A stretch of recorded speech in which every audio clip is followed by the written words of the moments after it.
Buenas noches y bienvenidos a la nave del misterio. La sombra de Abraham Lincoln es muy alargada, llena de enigmas.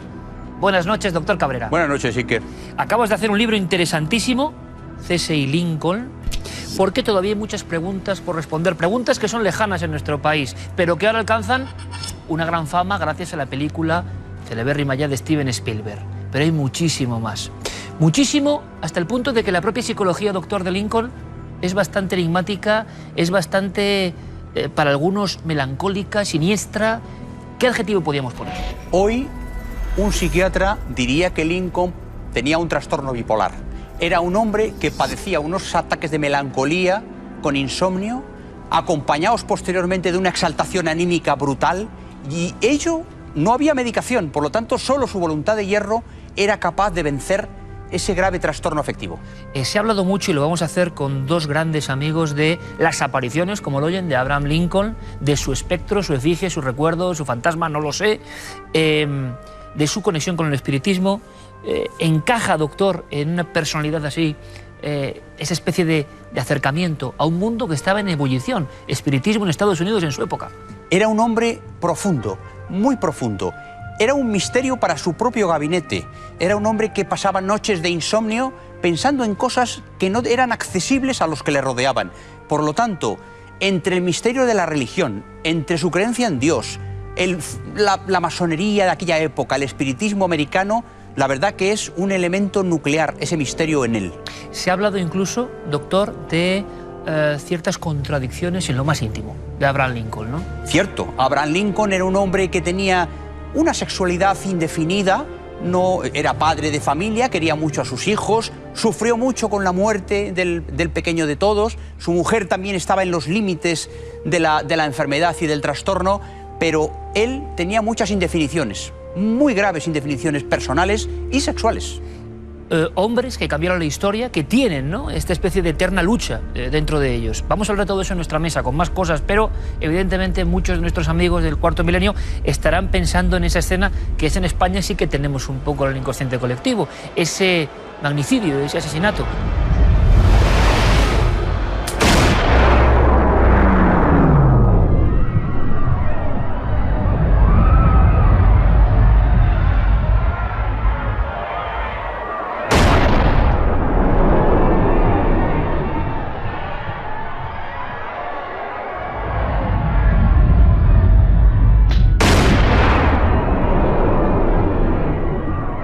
Doctor, ¿qué hubo detrás de todo eso? Imagino que tú en el libro y muchos especialistas seguís preguntándoos por no la mano que percutió el gatillo, sino quién estaba al otro lado en la sombra. Una bola de plomo como esta que tengo en la mano acabó con la vida de Lincoln y cambió América y el mundo para siempre. Alguien apretó el gatillo, como tú lo has dicho, pero detrás de ese alguien hay todo un complot, hay todo un misterio, hay todo un mundo que desentrañar. Sociedades secretas, masonería, también imagino flotando por ese ambiente. Sí, sobre todo la masonería, la lucha entre el catolicismo y los protestantes, católicos en el sur, protestantes en el norte, todo un mundo que convirtió a este hombre en un hito. En un icono que dicen que aún, por ciertas dependencias claves en la historia de América, sigue vagando, sigue contando su historia. Una historia que nadie cuenta y que nosotros vamos a narrar en compañía de Enrique de Vicente, de Javier Sierra y, por supuesto, como no, del doctor Cabrera. Lincoln resucita, vuelve a estar de moda, gracias precisamente a esta película. ¿Quieres que la Cámara apruebe la enmienda que aboliría la esclavitud? Soy el presidente de los Estados Unidos, investido de un poder inmenso. Van a procurarme esos votos. Va a ser votada. ¡Usted insulta a Dios!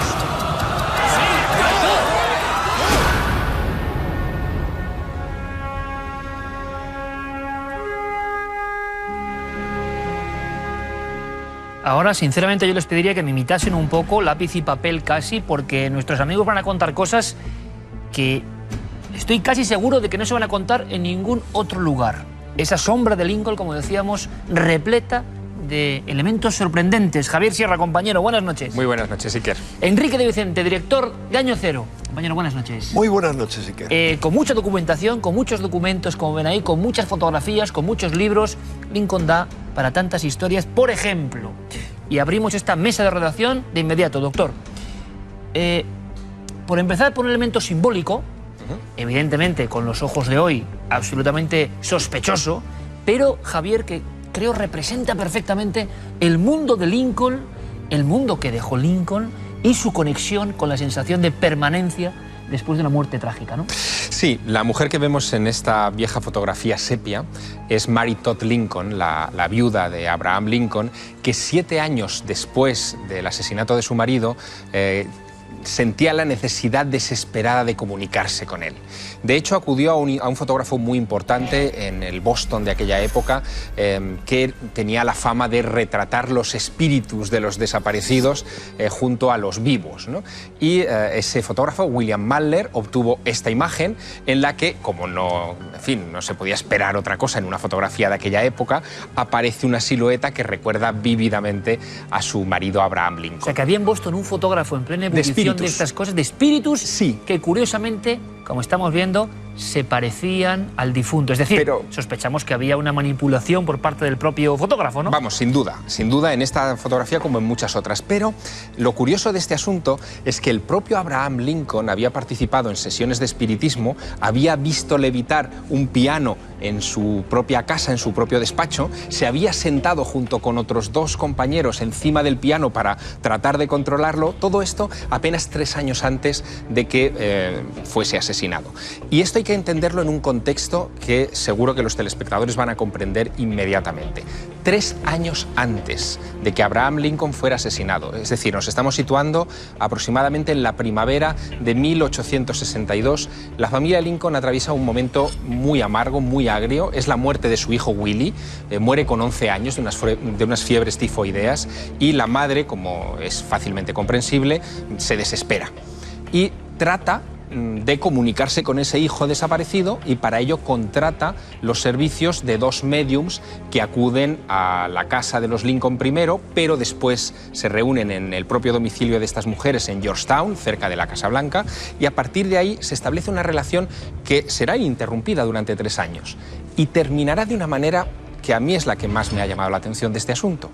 Terminará con el asesinato de Lincoln, cuando Mary Todd, lejos de sentir la pérdida definitiva de su marido, siente que puede iniciarse una nueva relación con él y le pide a esas espiritistas algo muy singular: que utilicen un fragmento de cráneo con pelo del propio Abraham Lincoln que ella ha mandado extraer al forense que se encarga del cuerpo de su difunto marido, para comunicarse con él en el más allá. Hay fotografías incluso de cabellos de Lincoln que se repartieron. Bueno, se repartieron muchos de estas reliquias. Son cabellos de Abraham Lincoln, son fragmentos de cráneo. Fragmentos de cráneo. Esto no lo cuenta nadie, es alucinante, como un elemento, digamos, antenificador de esa alma, ¿no?, que se había marchado, como sensación de atraparlo todavía, de conectar con él. Ellos estaban convencidos, y de hecho es la época. En 1848, en plena efervescencia de este periodo histórico al que nos enfrentamos, surge el espiritismo en los Estados Unidos con las hermanas Fox, y a partir de ahí son muchos los médiums que irrumpirán en escena y que trabajarán para grandes instituciones e incluso para sacerdotes presbiterianos, por ejemplo. Es decir, esto no estaba tan alejado de la doctrina de las iglesias en ese Abrimos de inmediato la mesa de redacción, porque Enrique también tiene muchísimos datos de esta conexión de Lincoln y espiritismo, pero doctor, decíamos, esto podía condicionar perfectamente la forma de ser, lo ha contado perfectamente Javier, pérdida de un hijo, sensación de meterse en un mundo donde uno es posible que todavía conecte con el otro lado, y eso, claro, tuvo que generar, imagino, toda una serie de visiones, vivencias, transformación de esa personalidad ya de por sí melancólica y un poco abrupta, ¿no? Era un hombre torturado, era un hombre muy introvertido, era un hombre que callaba más que lo que hablaba, y eso que hablaba muy bien, que no superó, como ya ha dicho Javier, la muerte de ese niño, que ese niño sería enterrado con el padre por expreso deseo de la madre, quiero decir que fue una muerte no superada, y efectivamente Lincoln vivió una época en la cual la realidad y lo que no era realidad se daban la mano, y Lincoln creyó, sin afiliarse a ninguna iglesia, ojo, en mi opinión, creyó en ese otro mundo, en esa ultratumba. Es más, doctor, parece que estas sesiones de espiritismo a las que asistió Abraham Lincoln junto con su esposa condicionaron en un momento determinado algunas de las grandes decisiones de su carrera. Eso es lo que yo me temía, ¿no? Claro, y esa es la parte interesante, porque en el verano de 1862, aquellas dos primeras médiums que establecieron relación con la familia introdujeron a una muchacha jovencita en ese ambiente que también a su vez era medium, se llamaba Nettie Colburn, y esta Nettie Colburn se entrevistó con Abraham Lincoln en su despacho, entró en trance y le comenzó a contar una serie de cosas que la propia Colburn en sus memorias cuenta de una manera muy gráfica. Dice, yo entré en trance, perdí el conocimiento, la conciencia, pero cuando desperté vi enfrente de mí a Abraham Lincoln con la cara desencajada, completamente abatido, como si le hubiera dicho algo tremendo. ¿Qué le dijo? Le dijo algo que cambiaría el rumbo de la historia de los Estados Unidos, algo que sería lo que modificaría una de sus grandes decisiones un mes más tarde, en septiembre de 1862. Le dijo que o abolía la esclavitud o no se terminaría la guerra civil y su mandato quedaría maldito para la historia. El Congreso no debe declarar iguales a aquellos que Dios ha creado desiguales. Nadie es tan querido como tú por el pueblo. No malgastes ese poder. Y el 1 de febrero que viene tengo intención de firmar la 13ª enmienda. La abolición de la esclavitud determina el destino no solo de los millones que hoy viven sometidos, también de los futuros millones que nacerán. Decida, la enmienda o la paz confederada. No puede tener ambas cosas. La esclavitud, señor, ha acabado.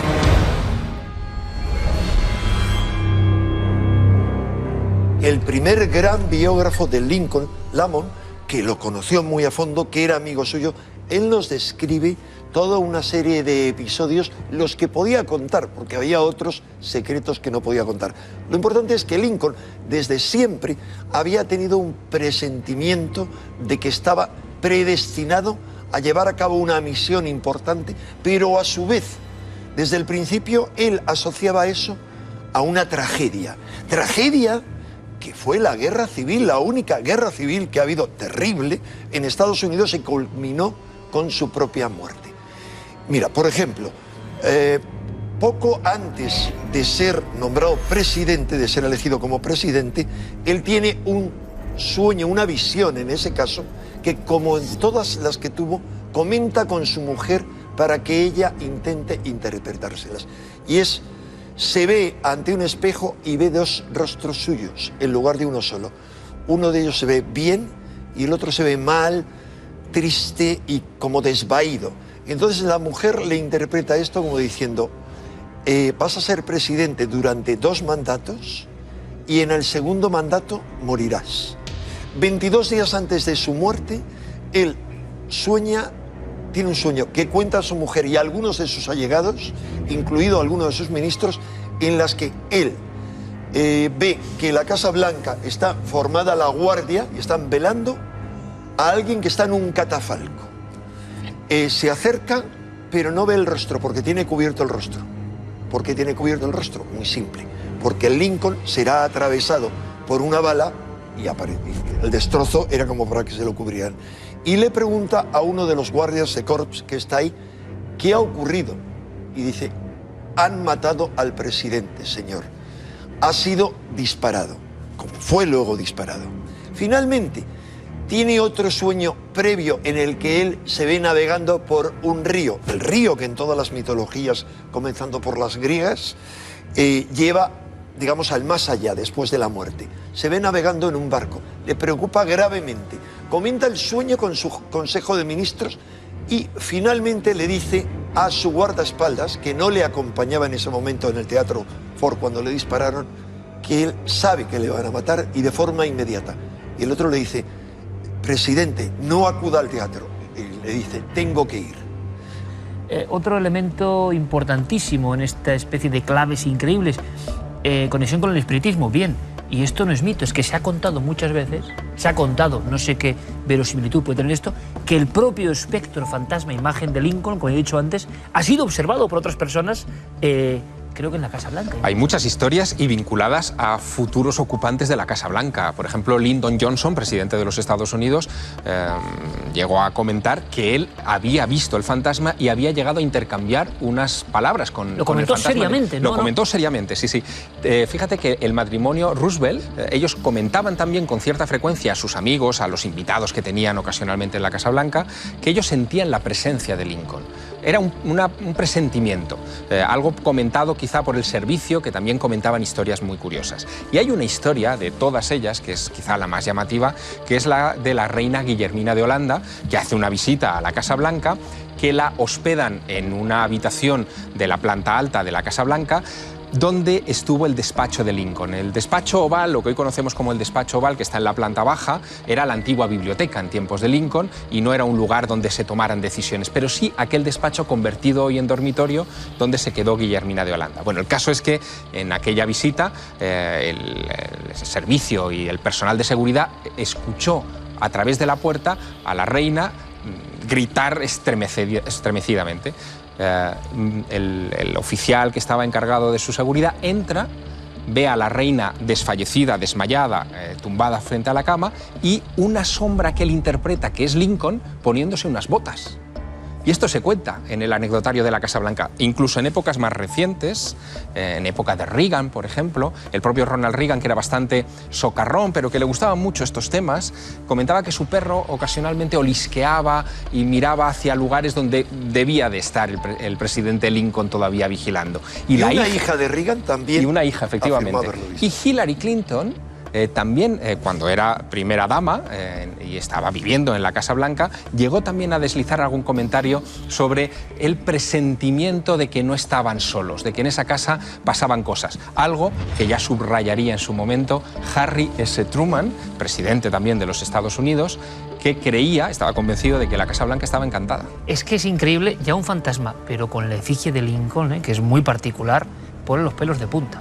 Como ponen los pelos de punta, saber qué ocurrió, ¿no?, con ese acontecimiento, doctor. Tú antes lanzabas junto a la maravillosa escultura, lo digo, ejecutada en tiempo récord, como siempre. Tenemos a nuestro genial artesano, el pobre, en apenas unos días, esta maravilla, ¿no?, que tenemos aquí, que nos protege un poco a todos y que hace que cobre vida de una manera especial todo lo que estamos contando.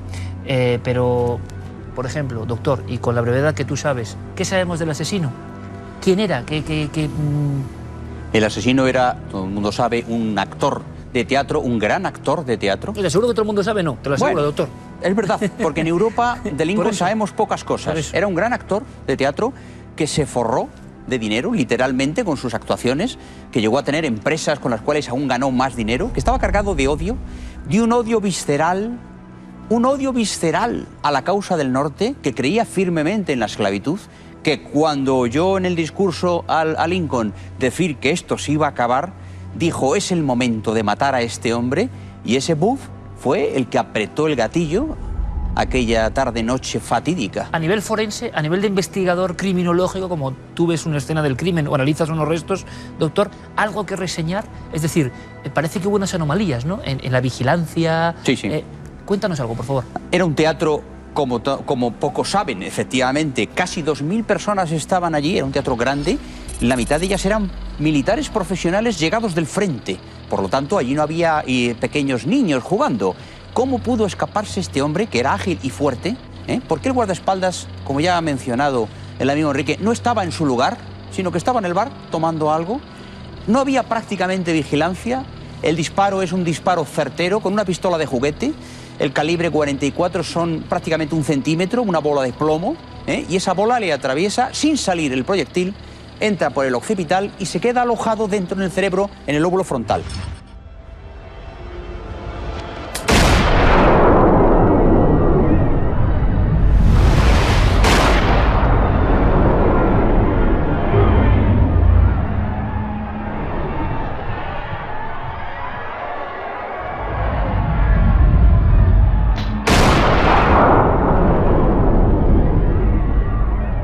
¿Es muerte inmediata? Es una muerte prácticamente inmediata, pero dicen los documentos de la época que está unas horas respirando, y hay testigos que lo confirman, por lo tanto no habla nada más, ya no hay ninguna frase, aunque hay libros que dicen que emite algún tipo de frase, no vuelve a hablar más y fallece ya en cuanto empieza a alborear el día, ahí fallece. Pero al final ni siquiera se sabe la trayectoria de la bala, porque cuando el forense militar está haciendo la autopsia, extrae el cerebro de Lincoln del cráneo y al extraer el cerebro, el proyectil cae.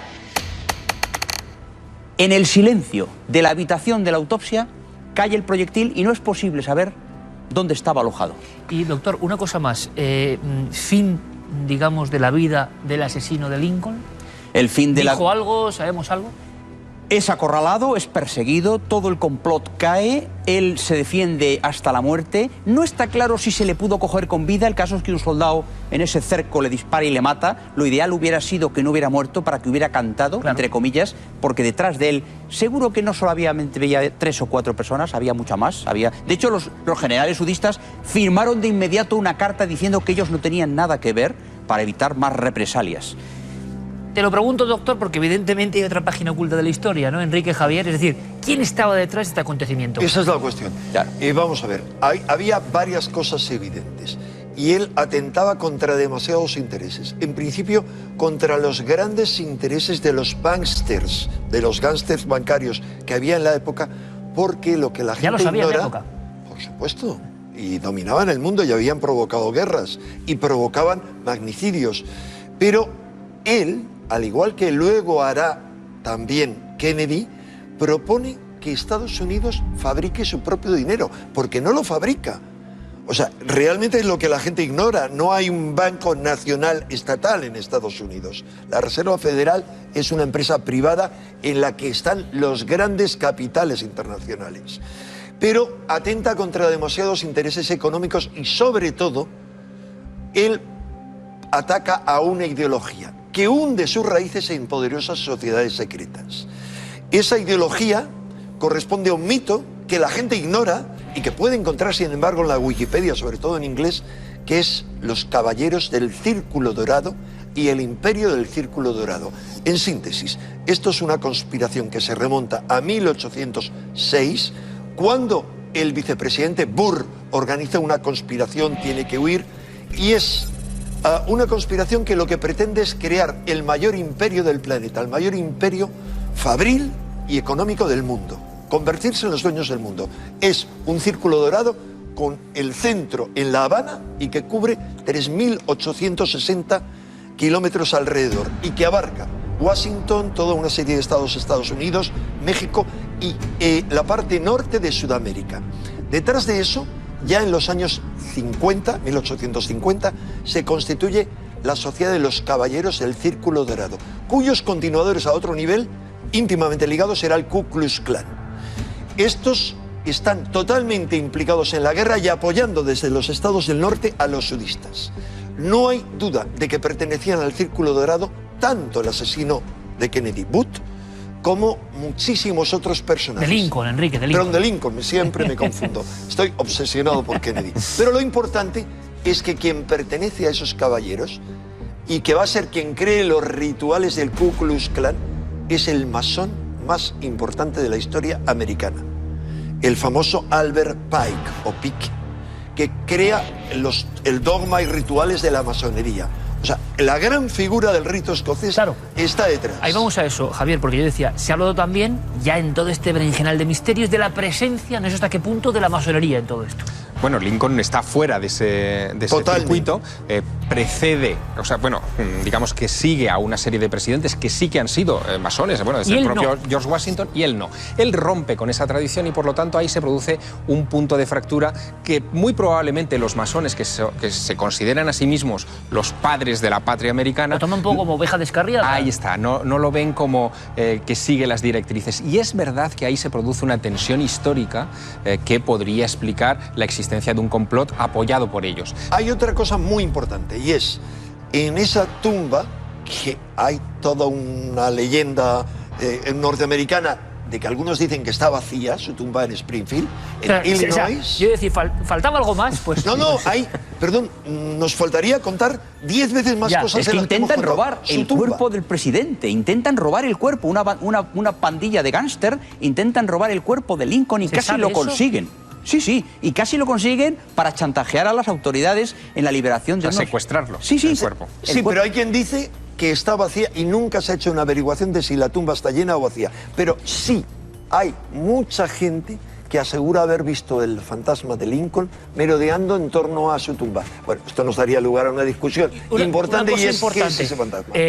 Exacto.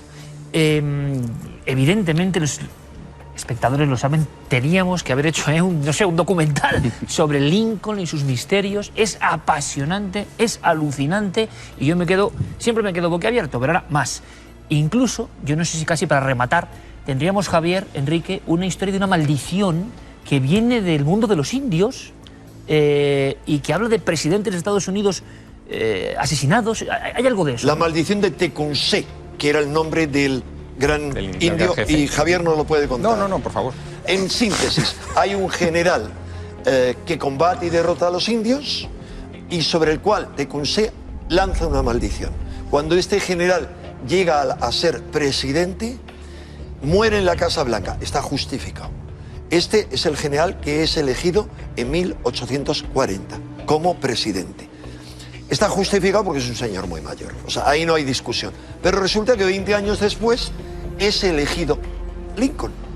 Y también muere en la Casa Blanca. Primer presidente asesinado. En 1880 es elegido Garrison, que es asesinado también. Y resulta que quien está al lado de Garrison en ese momento es el hijo mayor de Lincoln, que ha estado también en la muerte de su padre y que volverá a estar en otro presidente en el que, elegido en el año 1900, pesa sobre él supuestamente la maldición, que es McKinley. Y la única está falla... la impresión, perdón, Enrique, me permito, está la impresión del hijo de Robert, que había cuestionado las sesiones en la Casa Blanca porque él nunca había estado presente, que él dice, esto es una maldición, y deja la política. El hijo de Lincoln. El hijo, Robert Lincoln, deja la política pese a que había sido senador, había sido ministro y aspiraba a ser presidente. Está horrorizado, se siente culpable de 3 muertes, las únicas 3 muertes en la historia de Estados Unidos. ¿Esa maldición continuaba? Continúa en 1820, al que él es elegido en 1820, que es muerte natural. 1840, que es la segunda reelección, el segundo término de Franklin Delano Roosevelt, ¿1940? que muere 1940, perdón, y en 1960, ¿quién es elegido? John Fitzgerald Kennedy, que es el 4º presidente asesinado. Hay gente que liga esto, los astrólogos lo ligan al llamado ciclo de Júpiter. Ellos buscan una explicación astrológica. ¿Quién sigue después de Kennedy? Ronald Reagan. ¿Qué ocurre con Ronald Reagan? Siempre en ese salto temporal. En ese de salto 20 cada años. 20 años. ¿Qué ocurre con Ronald Reagan? Primero, que es víctima de un atentado ¿Es verdad? en 1981, tras el que dicen que se esconde una conspiración para que su vicepresidente, que no era popular como él, pero un hombre de gran poder, que era George Bush padre, jefe de la CIA y de familia de grandes magnates, llega a la presidencia. Se libra. Y hay gente que dice que se libra porque vivía en estado constante de alerta, porque su astróloga, tuvo varios, pero la astróloga le había advertido de que iba a pero sufrir que un Reagan atentado. es el que rompe esa profecía india, esa maldición india, pero es verdad que estuvieron a punto de... Cuidado, ¿y el matarlo. siguiente quién es? 20 George años Bush después. Jr. Y Bush no sufre un atentado, él, pero Estados Unidos sufre el único atentado salvaje dentro del territorio nacional. Nunca había habido un atentado como el 11S. Por eso los símbolos son tan importantes en Estados Unidos, quizá a diferencia de nuestra sociedad que no les presta tanta atención, y quizá eso explique también cómo el actual presidente, Barack Obama, ha querido conjurar muchas de estas cosas con un detalle que a mí me parece estremecedor, que ha salido en todos los informativos, que todas las agencias de prensa han hablado de él sin darle importancia, y es que él, a diferencia de sus predecesores, ha jurado su cargo sobre la Biblia personal de Abraham Lincoln.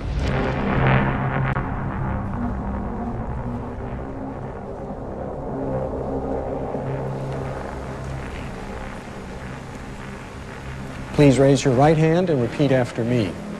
I, Barack Hussein Obama, do solemnly swear I, Barack Hussein Obama, do solemnly swear that I will faithfully execute that I will faithfully execute the office of President of the United States. The office of President of the United States. Doctor, un placer, como siempre. Gracias, amigo. Enrique, gracias, de verdad. Javier, gracias, como siempre, placer. amigo. Gracias a ti. Impresionante batería. Y ahora, como siempre, y hoy se puede más que nunca, que cada uno, si quiere, investigue, continúe la senda, la cuerda, el cabo que hemos lanzado a un sinfín de cuestiones todavía por responder en torno a uno de los personajes, uno de los iconos más grandes e importantes de la historia del planeta. Trazamos una línea rápidamente entre la escultura de Abraham Lincoln, maravillosa, creada por Juan Villa para Cuarto Milenio, como siempre, y la actualidad, que está ya aquí, noticias de Cuarto Milenio.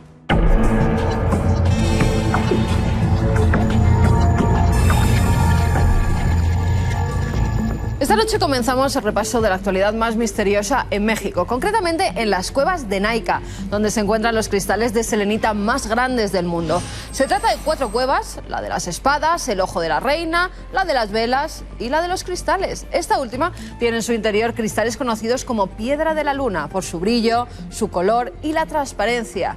Tienen más de 15 metros de largo y algunas pesan hasta 10 toneladas. Sus cristales son complejos ya que contienen formas biogénicas fosilizadas por minerales de los cuales hay múltiples depósitos. Asimismo, parece que hay restos de polen en los cristales y probablemente material biológico útil para el estudio del ADN. También en México, cerca de Chichén Itzá, se ha descubierto una decena de entierros de hace más de un milenio. Fue durante unas obras de ampliación de la carretera cuando los arqueólogos hallaron varios esqueletos que se cree que pertenecían a una misma familia. La mayoría son adultos y no tienen deformaciones craneales. Además, los especialistas encontraron 28 estructuras arqueológicas de distintos tamaños, algunas de ellas pirámides de entre 6 y 12 metros de altura. Todos los entierros tenían ofrendas de cerámica como platos, cuencos, ollas y vasos, y también navajas de obsidiana, cuentas de jade o pendientes de concha, lo que indica que había un comercio con otras regiones de Mesoamérica. Pero sobre todo destacan un vaso y una olla con inscripciones jeroglíficas que están intentando ser descifrados. Y en Sri Lanka está siendo estudiado un meteorito, ya que algunos estudiosos aseguran que dentro de él hay algas fosilizadas. La revista Journal of Cosmology ha publicado un artículo científico en el que se asegura que dentro del meteoro que cayó en Sri Lanka el 29 de diciembre de 2012 había diatomeas fosilizadas. Además, el trabajo sugiere que esto es una fuerte evidencia de vida en otros planetas y que apoyaría la teoría de la panspermia cometaria, es decir, que la vida se transmitió de un planeta a otro gracias a un meteorito o a un asteroide. Los científicos del Centro de Astrobiología de Buckingham concluyen el artículo asegurando que la presencia de estructuras de este tipo en cualquier entorno extraterrestre podría ser interpretado como una prueba inequívoca de la biología. La polémica está servida porque algunos profesores ya han declarado que las muestras podrían haber sido contaminadas en la Tierra. Y acabamos en Rusia, donde un hombre descubrió un objeto cuando echaba carbón en la estufa. Le resultó tan extraño que decidió entregárselo a unos científicos locales para que lo identificaran. Tras un pormenorizado estudio, los investigadores llegaron a la conclusión de que el objeto podría tener una antigüedad de al menos 300 millones de años, dado que ese carbón transportado desde la localidad de Jacasia tiene esa edad. Cuando los geólogos analizaron el objeto, descubrieron que la pieza es ligera y suave y está compuesta en un 98% de aluminio y en un 2% de magnesio. El aluminio puro se encuentra muy raramente en la naturaleza, lo que permitió a los científicos suponer que esa pieza fue creada de una manera artificial y que incluso pueda ser de origen extraterrestre. Y si esto les ha parecido insólito, vamos con nuestro mundo más extraño.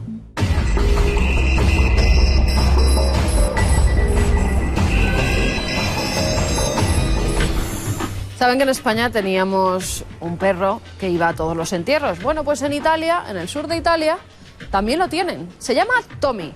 Y desde que hace 2 meses su dueña murió, pues acude todos los días a misa. Oye las campanas o ve un coche fúnebre y ya directamente se mete en el templo. Además, el párroco dice, bueno, que el pobre animal no molesta y que incluso acompaña a los familiares que han sufrido una grave pérdida. Ahí está Tommy oyendo todas las misas día a día en ese templo al sur de Italia. Y continuamos en Venezuela, donde un hombre ha sido detenido por asesinar y quemar a su madre en un ritual. ¿Pero en un ritual para qué? Pues para pedir por la salud del presidente, de Hugo Chávez. Alguien le dijo que si mataba a su progenitora y después quemaba su cuerpo, pues que el presidente poco a poco se iría curando. Y cuando le pilló la policía, estaba haciendo en su jardín una hoguera y los trozos de su madre quemándose poco a poco. Por supuesto, el presidente no ha mejorado. Y acabamos en Australia, en la localidad de Ballarat, porque allí un hombre cuyo hobby era detectar metales con esos aparatitos que hay que pitan cuando encuentran algo, pues un día estaba practicando su hobby y el aparato empieza a pitar. ¿Qué se encuentra? Una pepita de oro gigantesca, de 5 kilos, la mayor del mundo. Se la han valorado unos 300.000 euros, con lo cual el hombre se puso tan contento. Nunca había hallado un tesoro como este. Además, tiene una forma curiosa, en forma de Y, esta pepita, que es merecedora de estar en un museo. Y nos vamos con Santiago Camacho y su cara oculta. Un satélite, unas ciudades gigantescas. Vamos a ver qué nos cuenta.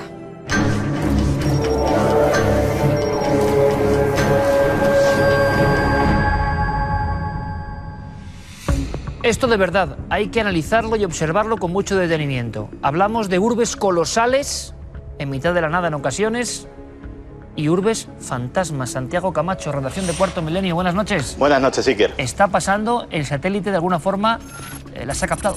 Pues lo estamos viendo y es algo que desde hace semanas, meses, está preocupando mucho a los analistas que estudian todo lo que sucede en este país enigmático, en China, porque han surgido prácticamente de la nada en todo el país, incluso en zonas muy remotas, en pleno desierto de Mongolia, ciudades gigantescas, ciudades enormes construidas en tiempo récord y que sin embargo no albergan a nadie. Se calcula que habría 64 millones de estas viviendas vacías en el país asiático. ¿Has dicho 64 millones? Allí se hace todo a lo grande. Habría viviendas suficientes para albergar a 64 millones. Por ejemplo, se han construido universidades, edificios oficiales, capaces de albergar a 2 millones de estudiantes y que ahora mismo apenas albergan a 100.000.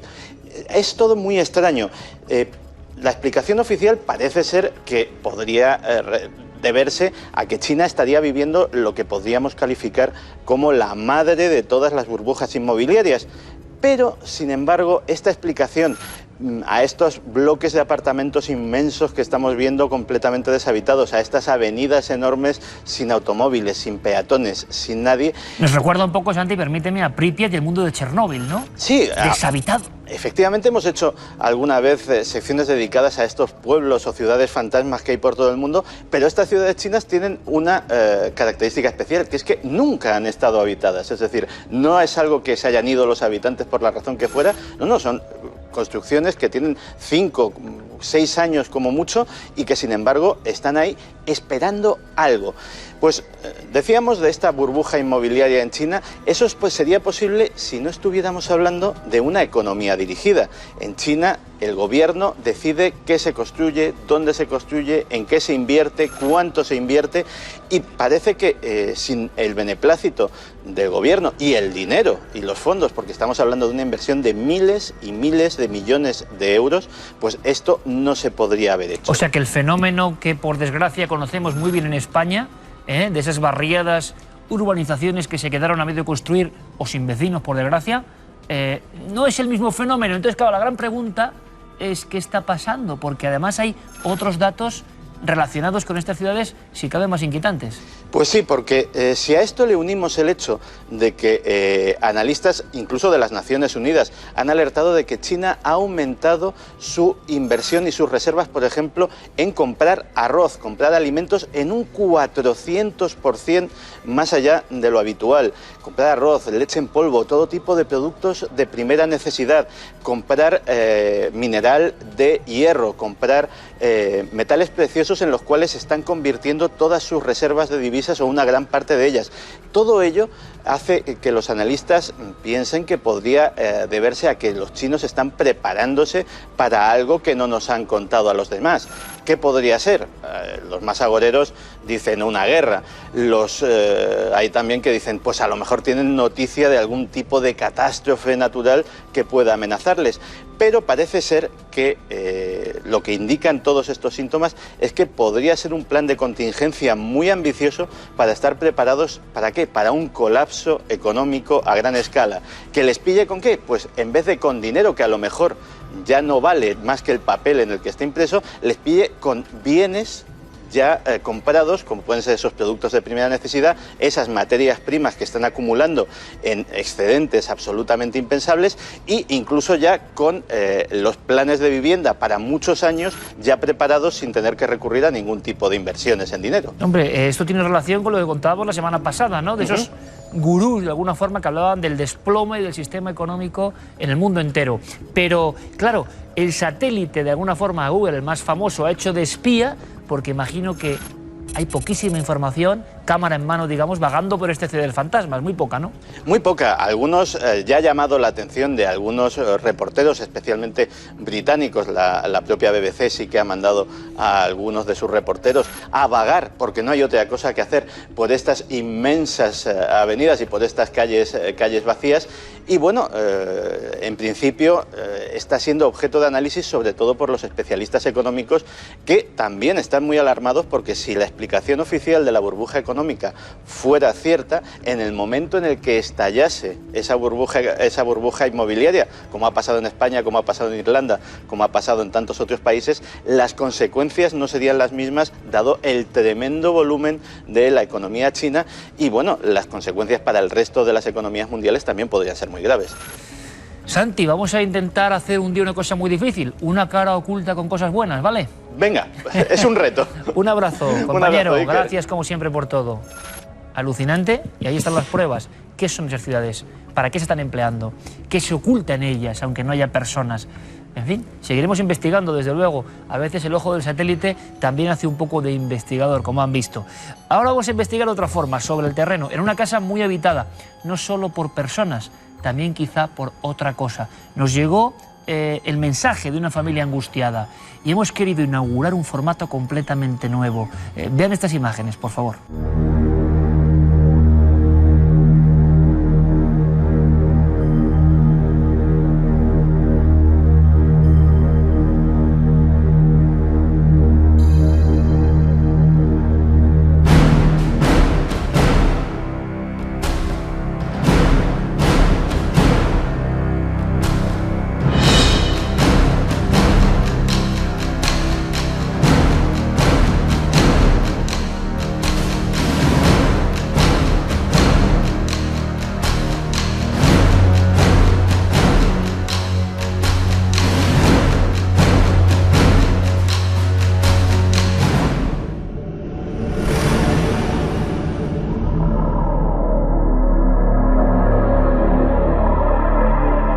Hace algunas temporadas, José Manuel Nieves, por cierto, buenas noches, compañero,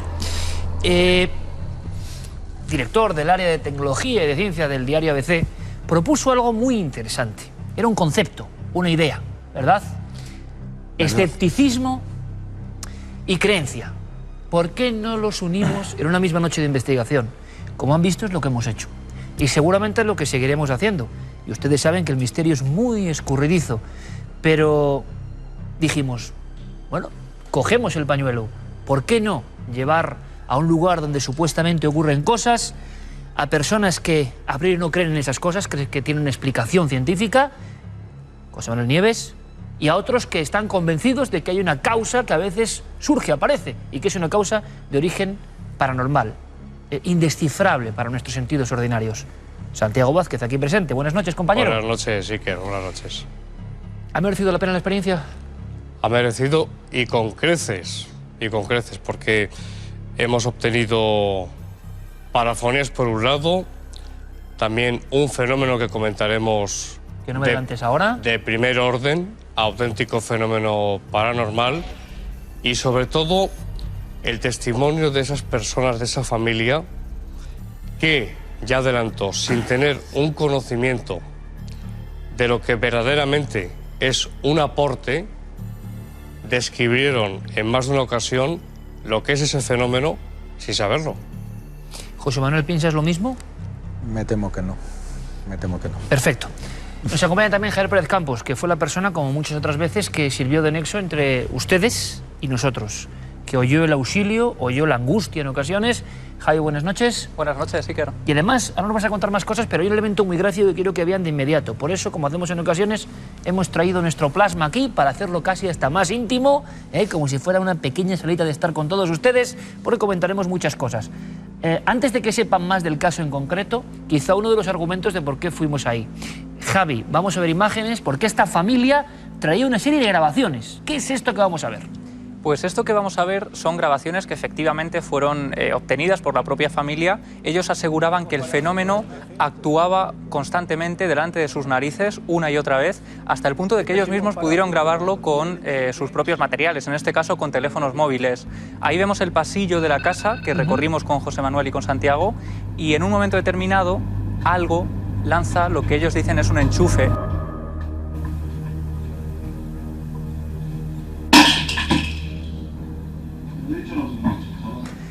Ellos, en el momento en que escuchan ese sonido, salen corriendo al pasillo, acuden allí a ver qué es lo que les han lanzado en esta ocasión, y bueno, se encuentran efectivamente ese enchufe. Claro, lo que pasa es que vemos gente, es una casa pequeña. Muy pequeña. Estamos hablando de Torrejón, en Madrid, y claro, hay mucha gente, y eso ya nos hace sospechar en un primer momento, ¿no? Sí, lo que ocurre es que ellos son 9 miembros, 9 personas que viven en esa casa. Poco a poco se ha ido vaciando, y ellos, cuando decían que el fenómeno actuaba con mayor virulencia, es cuando ponen estos dispositivos, en este caso teléfonos móviles, y en ese momento, al cabo de 10 minutos, los vídeos duran unos 10-15 minutos. Ahí hemos visto cruzar algo clarísimamente. Muy claro. En este caso es un mortero. Ellos dicen que les lanzan un mortero. Y luego ellos se alarman ahí, en la otra estancia donde están, ¿no? Claro. Y les vemos levantarse. Es una especie de trampa que ellos tienden a la causa que les está lanzando estos objetos. José Manuel, Santiago, ¿qué estáis viendo aquí? ¿Qué opináis? A mí me resulta muy interesante, por ejemplo, por poner un ejemplo que nos contaron, un vaso desaparece de la estantería donde se encontraban. Ese vaso desaparece. Y después de un tiempo es proyectado del pasillo hacia la pared.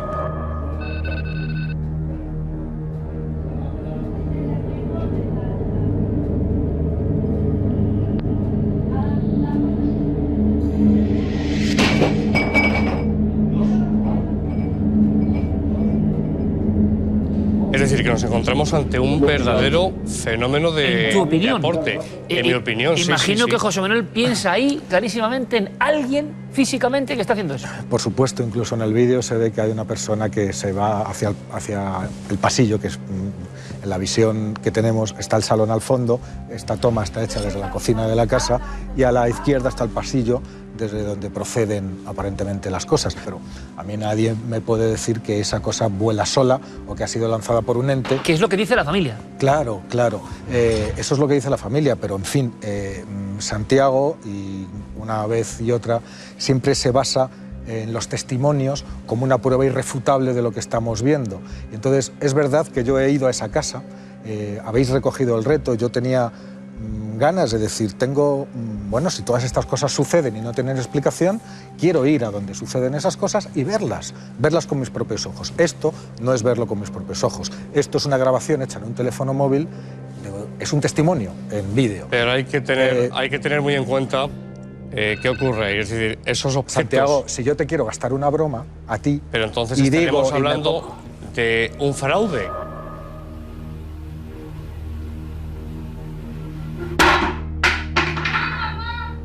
La pregunta es qué gana esta familia dando a conocer en este querido programa. No tiene por qué ganar nada. Esta familia dando a conocer una serie de vídeos, dejarnos entrar en su casa. Perdóname. Dejarnos las llaves para que no estoy diciendo eso. No quieren popularidad, no quieren absolutamente nada. La pregunta del investigador es esa.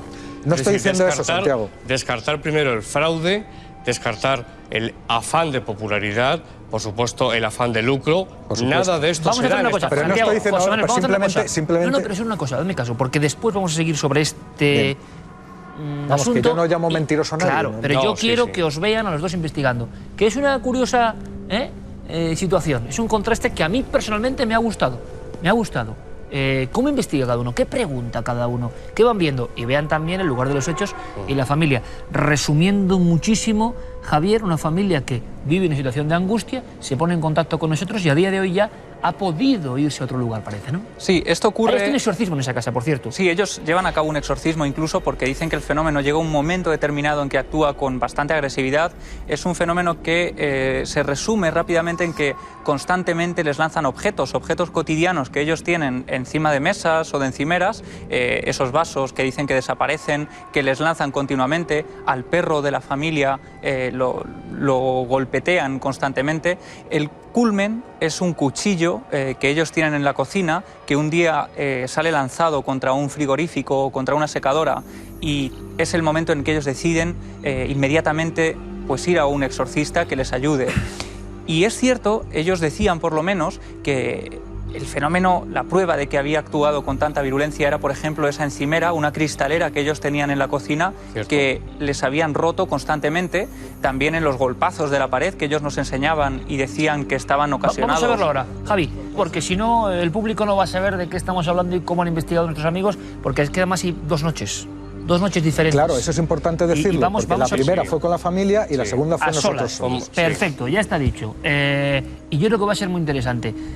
Ustedes primero entren en esa casa y háganlo en compañía de José Manuel Neves y de Santiago Vázquez. Dos formas de ver el misterio que coinciden para intentar descubrir la verdad.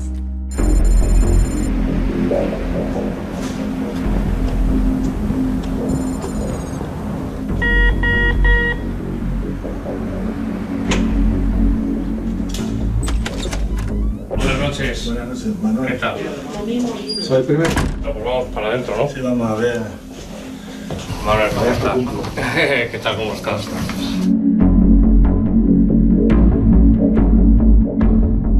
El fenómeno, Manuel, donde más parece que se agudiza es la cocina. Sí, cocina y el pasillo de las habitaciones. Ahí es donde está todo el núcleo. Lo demás ya más tranquilito, pero esto es donde ocurre todo. El pasillo ese de ahí. Sí. Sí, este pasillo. Desde ahí es donde se lanza todo hacia la cristalera esa y da en la pared aquella. Cristalera que no existe ya. No existe. Luego veis fotos y demás, verá una cristalera, además mira el grosor. O sea que era gruesa. ¿Pero que lo rompió algo? Un biselado, sí. Aquí yo me lo rompió con un Tutankamón que teníamos como de China o piedra. Y aquí había otra. Sí, luego está grande, sí está bueno. Yo estaba trabajando, entonces cuando vine había dado un martillazo, lo que es aquí, que le faltaba un cacho de cristal. Y además es gordo, yo digo que es gordo con el martillazo, ¿quieres decir con un martillo? Con un martillo. Sí, un martillo de los que yo tengo pues para poner taquitos y cosas de eso, un martillo que está bien. Tenía aquí lo que era, faltaba el cacho, el trozo, y luego había dado otro más arriba, que es lo que había hecho como las rayas por toda la cristalera. Entonces lo que hicimos fue quitarla toda, el martillazo, la tiramos toda y lo tiramos a la basura. ¿Desde cuándo viene produciéndose esto? Empezar así ya fuerte son como 3 años para acá. ¿A raíz de algún acontecimiento? Anteriormente, pues no, siempre han ido pasando cositas, pero de eso, de luces. ¿Tú estas cosas las veis todos o son todos? No somos los 9 de la familia, o sea, ya digo, podemos ser 30, 40, 50, o sea, es mucha gente de la calle. ¿50 personas? Sí, o sea, es una burrada eso. O sea, incluso gente que no es de la familia. Gente que no es de la familia, porque puede decir, bueno, es el núcleo de la familia, más primo. Cuanta más gente hay, más fácil es, ¿no? Seguramente, no sé qué pasará, pero luego ya si apagamos todo, estamos ahí sentados, es fácil. ¿Tiene que estar apagado para que pase? No, bueno, apagado, que estemos ahí todos tranquilamente, no hace falta que esté apagado. ¿Es diario o no? Diario no. No, eso va por racha, puedes estar un mes, 2 meses que no pasa nada, y luego ya si se tiene una semana o dos, es una semana o dos bien.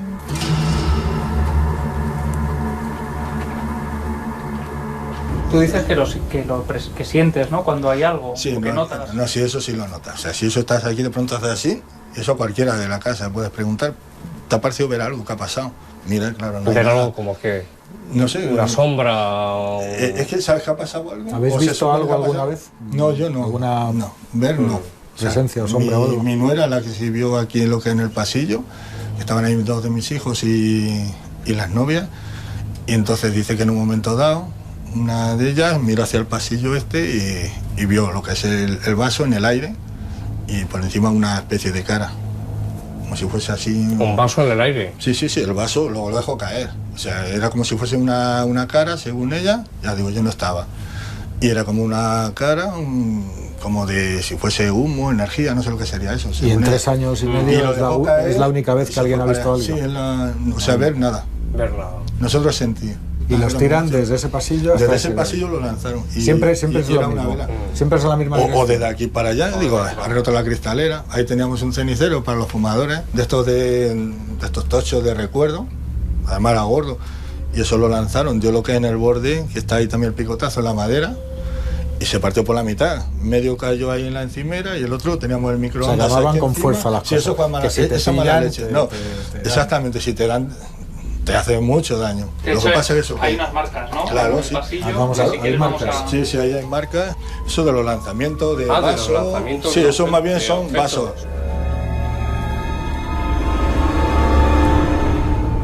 Pero ya digo, estos son... Eso está lanzado con fuerza, porque para hacer... Sí.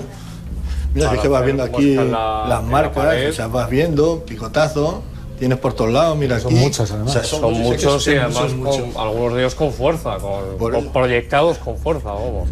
La altura de los objetos, más o menos, para calcular un poco desde dónde podrían venir del pasillo.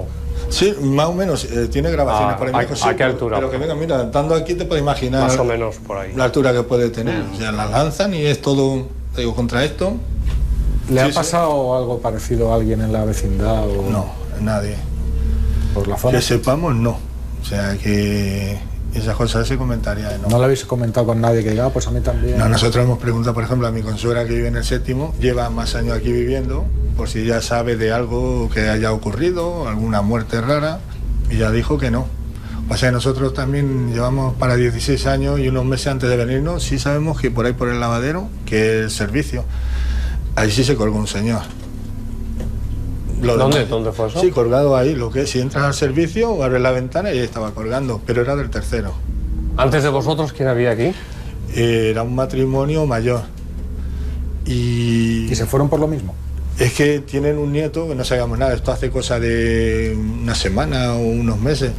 Mi hijo el pequeño se lo vino a contar a mi mujer, que había estado con un niño, por lo que se ve era el nieto de ese matrimonio, y según él había oído en la casa que como que se habían ido los abuelos porque aquí pasaban cosas.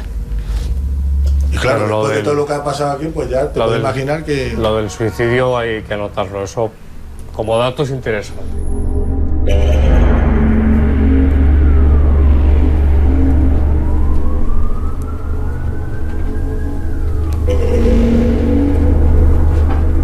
Bueno, la idea ahora es hacer una prueba psicofónica, ¿no? Dejamos la grabadora. Grabando. Si tienes alguna duda, sí, Manuel. Quería decir una cosa. ¿Tú cuánto tiempo lo vas a dejar puesto? Vamos a dejarlo 5 minutos. ¿Y tú crees? Vamos, yo he oído muchísimo ruido de fondo, lo digo para que conste. O sea, tú, si escucharas algo ahí, ¿lo darías como prueba de alguna cosa extraordinaria? Depende de la fonética que tenga la inclusión que se obtenga. Claro, porque hace un momento hemos escuchado pasar sirenas, voces, vecinos... ruido exterior, y también dependiendo del contenido también que salga. Bien, vamos a ver. Yo estoy... Este micro, que es para captar un poco el sonido ambiente y saber lo que es contaminación acústica normal y corriente en un piso y lo que no, para que también podamos descartar. Sí. Vale, pues... Bien, pues vamos. Entonces ahora lo dejamos 3 o 4 minutos, calladitos y ya está, ¿no? Pues hala.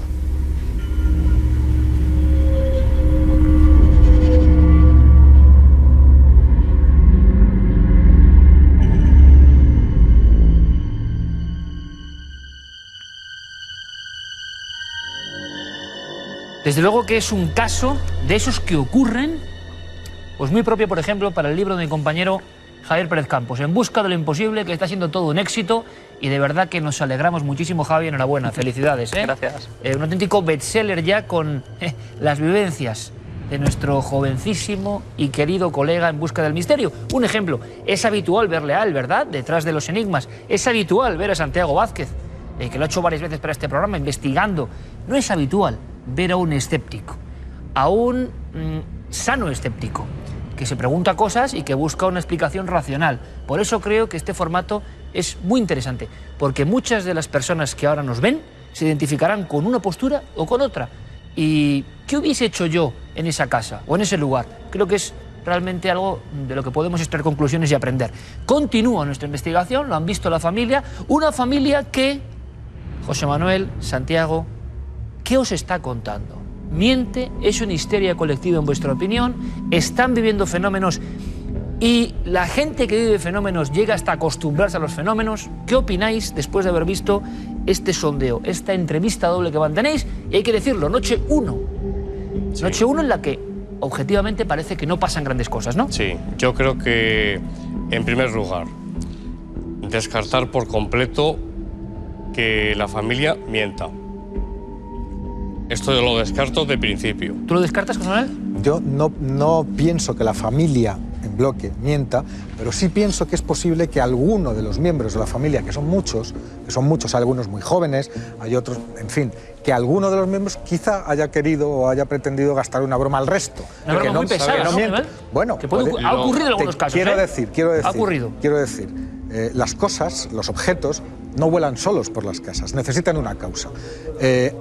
Cuando fuimos esa primera noche con la familia, esa misma tarde nos dijeron, estábamos juntos cuando nos lo dijeron, que habían volado cosas esa misma tarde. Y yo pensé para mis adentros, qué bien, por fin voy a estar sentado en un sitio y voy a ver una cosa que me pasa delante sin que tenga una explicación aparente.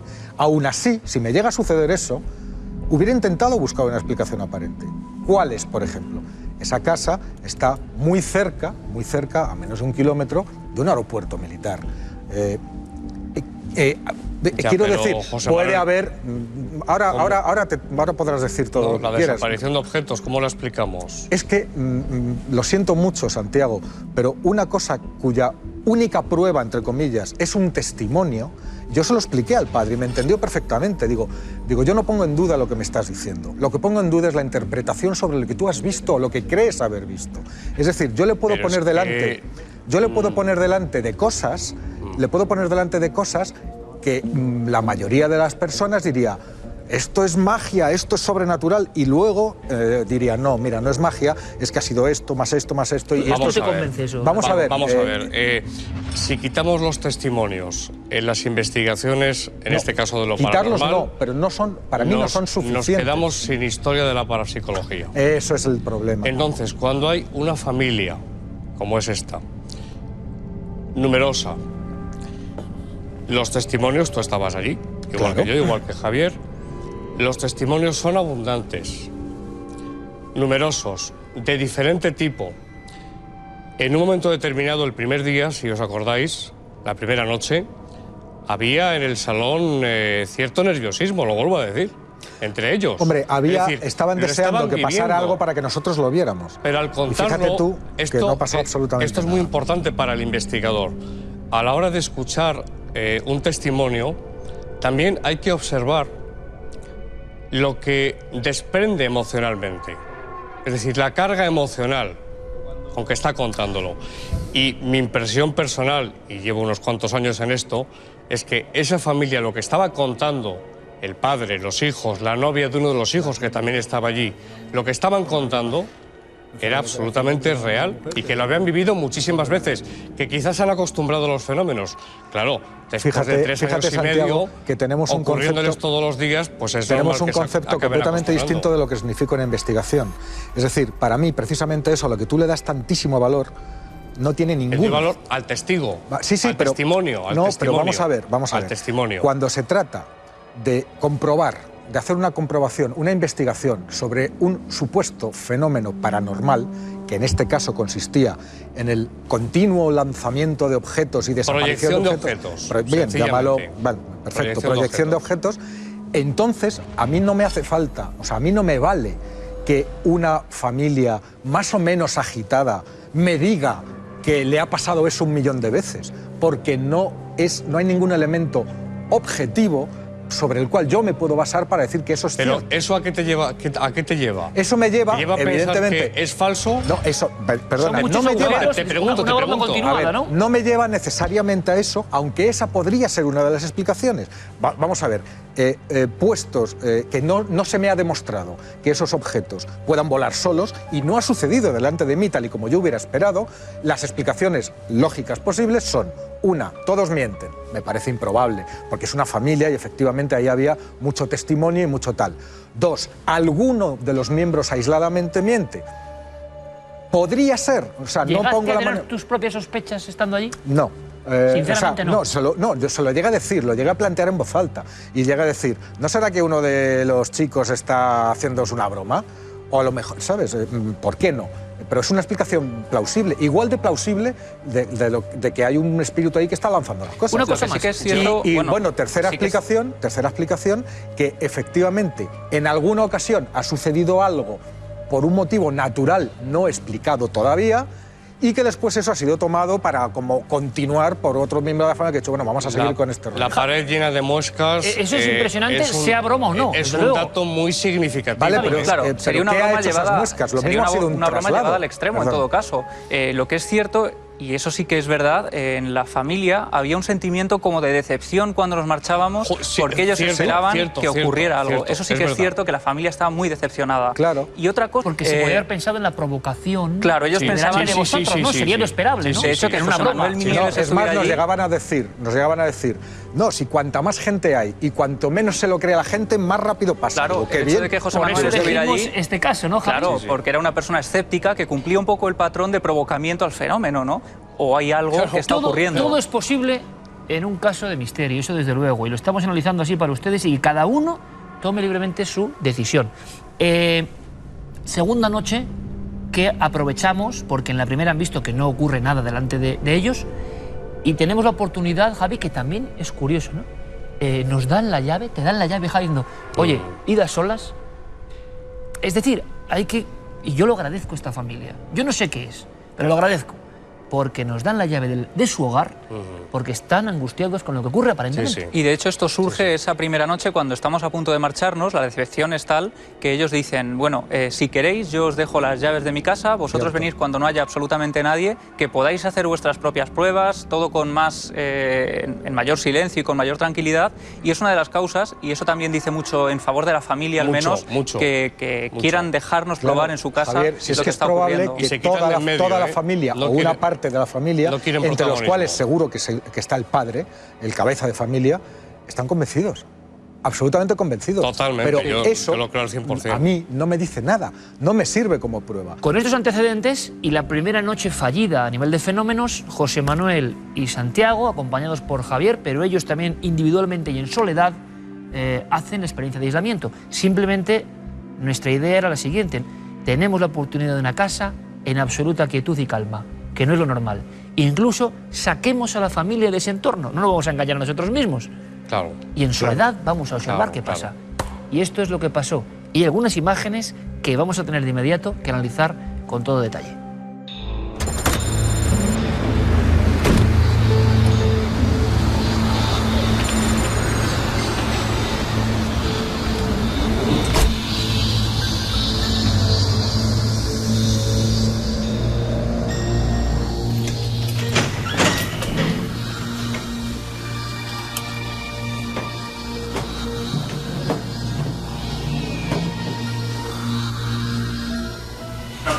Si quieres, eso está grabado. Vale. 2 de 3. Y el pasillo está por aquí.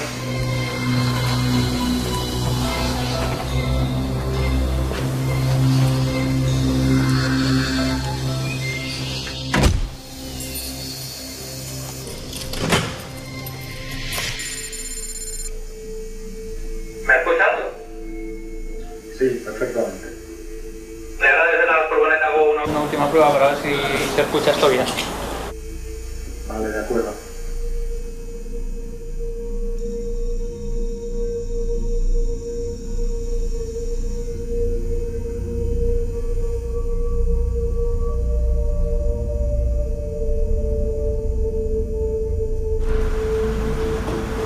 ¿Me escuchas, José Manuel? Sí, te escucho perfectamente. ¿Cómo va la cosa por ahí? Hasta ahora absolutamente tranquila todo. Oye, estoy pensando, la familia nos dijo que si estabas ahí pendiente y mirando que nunca pasaba nada. Digo yo que a lo mejor si me distraigo y me dedico a pensar en otra cosa o a no estar pendiente, pues es más fácil, ¿no? Sí. Sí, yo creo que es buena idea. Si quieres, no le prestes mucha atención y... Bueno, a ver qué pasa. Yo estoy abierto a todo, ya lo sabes.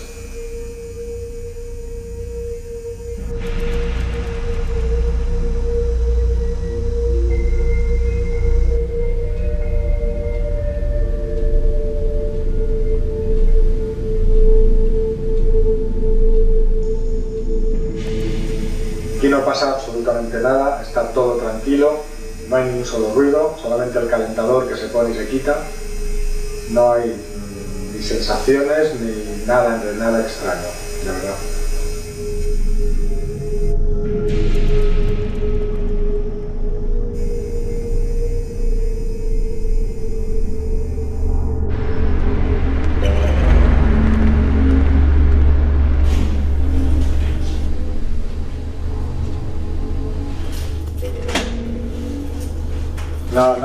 No ha pasado Nada. Vale. Desgraciadamente No, José, nada.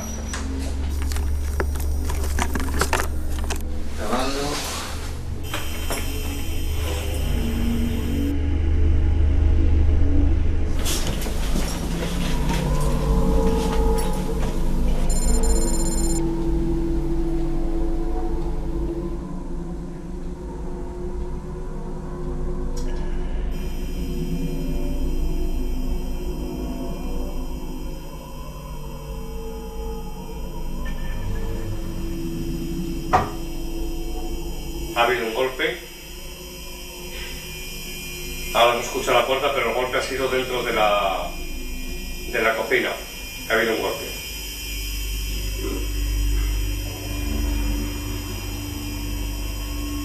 Que ha habido sobre una de las encimeras de la cocina, no sabría precisar cuál, un ligero golpe, como si alguien golpease después de incitar yo a la causa, como si alguien golpease con los nudillos en la encimera. No es el sonido típico de dilatación de madera o de cualquier otro material. Simplemente eso. ¿Tú no has escuchado ningún crujido, nada? Nada. Ni crujidos, ni golpes, ni nada. No escuchan a los vecinos. Al final, cuando me lo has dicho tú, se oían a los niños. Varios, parece, pero es que es así. Varios suaves golpes otra vez en la encimera. Os ordeno en el nombre de Jesús que provoquéis un fenómeno de efectos físicos que todos podamos ver en esta casa y que se pueda recoger en las cámaras, en alguna de las cámaras, para que los espectadores puedan verlo. Yo no sé si... Uy.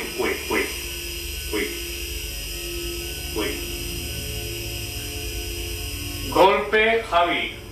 Golpe fortísimo encima de la mesa que tengo enfrente y que creo que habrá captado el sonido, por supuesto, la grabadora y las cámaras supongo que también.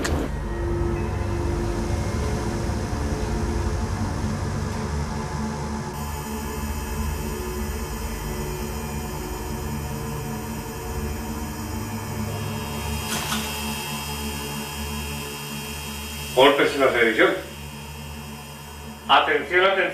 Atención. Cuéntame. Atención, Javi, se ha encendido la televisión sola. ¿El mando no está por ahí? No, se ha encendido sola la televisión y se ha vuelto a apagar. No sé si la cámara lo ha recogido, pero creo que sí, supongo que sí. Se ha encendido la televisión, se ha apagado, se ha vuelto a encender y ahora mismo está completamente apagada. Pero se ha encendido, 2 veces, sola. ¡Qué fuerte, macho! ¿Ha llegado a aparecer algún canal o...? Como si... Niebla, como si fuese... Vamos, lo que se denomina niebla. 2 veces. Además, primero precedido de un golpe en lo que es el televisor. Ha habido un golpe, un rap y a continuación se ha encendido, ha estado como 2 segundos, se ha vuelto a apagar y se ha vuelto a encender. Y luego ya después se ha vuelto a apagar y ahora está apagada.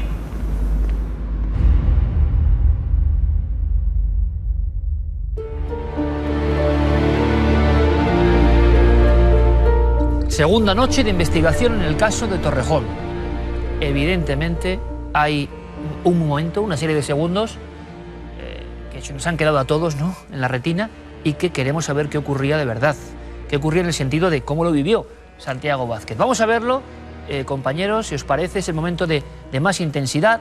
Han visto la pose estoica incluso de José Manuel Nieves, pero este es el momento. En nombre de Jesús, que provoquéis un fenómeno de efectos físicos que todos podamos ver en esta casa. Vamos y que a se verlo. pueda recoger en las cámaras, en alguna de las cámaras, para que los espectadores puedan verlo. Yo no sé si... Uy. Eso fue en la mesa. ¿Hemos escuchado un sonido? Sí. Golpe, Javi. Golpe fortísimo encima de la mesa que tengo enfrente y que creo que habrá captado el sonido, por supuesto, la grabadora y las cámaras, supongo que también. Golpes en la televisión. Ahora. Atención. Cuéntame. Atención, Javi, se ha encendido la televisión sola. Bueno. ¿Mando no está por ahí? No. Vamos diciendo, ese era el sonido, como han visto, vivo de lo que estaba ocurriendo, está contando Santiago, y ahora queremos saber qué estaba pasando. Yo estoy absolutamente alucinado, no sé si es metodología lógica o no, pero es genial en la forma de puesta en escena. Ahora, eso de provocar a la causa, Santi. Sí. ¿Eso lo has leído tú de viejos maestros? Claro, del profesor Argumosa. ¿Esto lo hacía Germán Argumosa? Sí. Aquí yo no estoy invocando a ningún espíritu. Es decir, vamos a poner las cosas en su sitio. Esto no es una forma de espiritismo. Yo lo que estoy haciendo, lo que estaba haciendo en ese momento, era sencillamente dialogar con la causa paranormal porque es inteligente y desafiarla para que se manifestara físicamente. Se oyen unos golpes y luego la televisión. Cuéntanos. Efectivamente. Hubo, durante toda la experiencia de aislamiento, hubo diferentes raps, como sabes, en parapsicología son golpes, unos más suaves, hemos visto otros más contundentes. ¿Captados por las diferentes cámaras? Por las diferentes cámaras, pero lo que fue espectacular, y no exagero, Iker, fue cuando estoy desafiando nuevamente a la causa, se escucha un rap encima del televisor de plasma y automáticamente se enciende la televisión. Pero muy sola, brevemente. Brevemente y sin ningún canal. Niebla. Ajá. Niebla. Vuelve a negro después de 2 segundos y se vuelve a encender durante 2 segundos, 3 aproximadamente, y se apaga. Queda claro. José Manuel, ¿qué opinas? Pues vamos a ver. En primer lugar, me parece alucinante que hayamos estado en el mismo sitio y que hayamos estado haciendo las mismas cosas, porque las dos historias que se cuentan no tienen nada que ver la una con la otra. Quizá porque cada uno es su propio universo, vale, ¿no? Vale, pero yo iba, te lo prometo, con la mente abierta. Ahí te vemos, ya estamos viendo ya a José Manuel Nieves. Iba con la cabeza, con la mente completamente abierta y con la experiencia de la noche anterior en la que la familia nos había puesto la cabeza así, a base de un montón de experiencias y de cosas. No pasó nada durante la primera noche, no pasó absolutamente nada sobre la segunda noche. Algún crujido. No te pasó a ti. Bueno, vale. No te pasó a ti, a mí sí. Hablo de cuando estuve yo. Ya. Y 10 minutos después de salir yo, fue cuando entró Santiago y de repente le empieza a pasar de todo. ¿Y eso qué significa? A mí al principio... vamos a ver, un momento. Si analizamos ese todo, ¿qué significa? Es el crujido de una mesa... Lo digo desde mi óptica. El golpe, no. Y un brillo en un televisor que, perdóname, Santiago, perdóname, pero hay 3 cámaras enfocándote y ninguna recoge ningún brillo. Llevo unos cuantos años. Por favor, me gustaría que volviéramos a poner las imágenes. Y sé distinguir. El televisor. Vale. Entre lo que es una dilatación de la madera y lo que es un golpe en una mesa. Perdóname, pero un televisor. Sé distinguir lo que es un brillo que no tiene por qué haberlo, porque la televisión estaba apagada. Déjame hablar. Sé lo que yo he visto es que había niebla en la pantalla. Mira, dicho esto, ¿qué distancia habrá entre tú y yo ahora mismo? ¿1 metro? Sí, 1 metro y nada. Bueno, pues la misma distancia que había entre el rostro sentado en una mesa, porque estuve yo sentado en el mismo sitio, y el televisor. Un televisor que se enciende con una cámara que te está enfocando de frente, otra desde el centro de la cocina, emite un brillo en una habitación que estaba completamente oscura. Pero es que Santi se lo imaginó. No lo sé, vamos a ver, pero no hay en ninguna de las grabaciones, y si no ponerlas, buscarme. Se ve incluso, por favor, solamente déjame que acabe esto. Sí. Primero, el brillo directo que tendría que haber tenido una fuente de luz, en una habitación oscura como es un televisor. Lo que creo que dice Santiago es que no es una niebla clásica, sino punteada. Y segundo tema, detrás de Santiago está la ventana del salón, que se ve el reflejo de todo el salón, incluso el del propio Santiago, viéndose de espaldas, y no hay un solo brillo. El televisor queda por debajo, ¿eh? Queda a tu misma altura de cabeza, un poquito por debajo, pero a un metro de distancia. Yo te aseguro, a ti y a toda la gran audiencia de este programa, por supuesto, creo que, en fin, los espectadores me conocen. Eso ocurrió, era una especie de neblina o de niebla que además no ocupaba toda la pantalla, que es un televisor además, grande. Santi, nos decías que antes de encenderse la televisión habías escuchado unos golpes, ¿no? Que es cierto que hay televisiones que antes de encenderse hacen como un crujido, ¿no? Por esos... No sé si puede estar relacionado o no. Luego, perdón, pero había otros crujidos. Había otros crujidos, porque ahora que recuerdo, había unos crujidos, y esos crujidos eran, a mí el primero me sorprendió, pero me di cuenta inmediatamente de que era la caldera de la cocina, que arrancaba, pero y luego inmediatamente después se ponía en marcha el calentador. Es decir, yo creo que el sonido que se oye en la grabación de Santiago, yo voy a decir dos cosas. Sí que parece algo muy mecánico, podría ser quizá uno de los aparatos, habría que comprobar por tiempo, lo haremos, si es la grabadora o no, pero también digo una cosa, sinceramente, en mi opinión, que puede ser la de los espectadores. Yo creo que Santiago, lo digo, ve algo. Porque el rostro que pone y la sensación... Hombre, o tenemos aquí un actor de Oscar, o realmente está siendo sorprendido por algo, creo yo. Y además, ojalá en futuras investigaciones dobles, ¿no?, que generen este debate tan apasionante y enriquecedor, haya más cosas. Ojalá, ¿no, José Manuel? Todos lo queremos. Vamos a hacer una cosa, porque parece que subo psicofonía, Santiago. La subo. Os pido rapidez, porque esto daría para un dossier grande. Y ahí está la cinta a la disposición de todo el equipo para analizarla. Hubo varias, hemos seleccionado algunas. Vamos a escucharlas rápidamente y os pido, por favor, brevedad en el análisis de qué creéis que es esto, ¿de acuerdo? Venga, vamos a escuchar las psicofonías grabadas en esta casa. Vamos a opinar.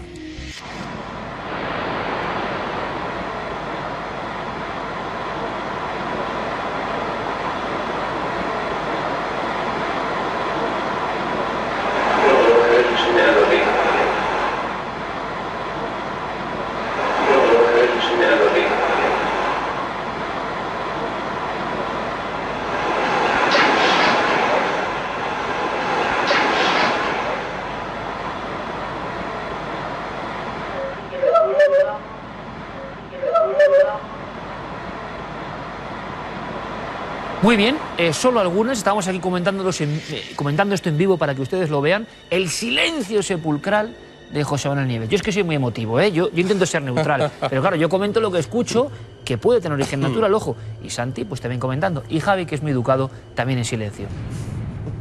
¿Qué quieres que te diga? Eso. ¿Qué? Ruidos, hay ruidos. Es un piso con vecinos arriba y con vecinos abajo.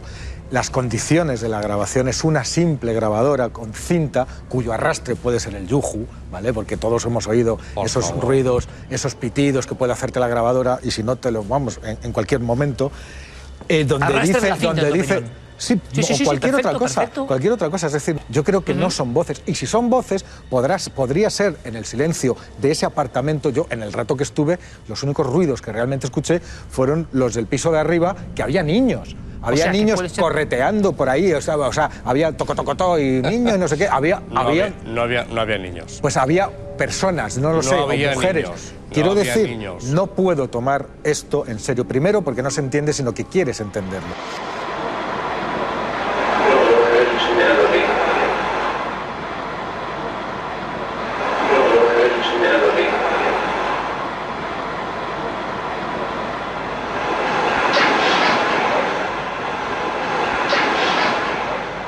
Santi. Simplemente, habría muchísimo que decir.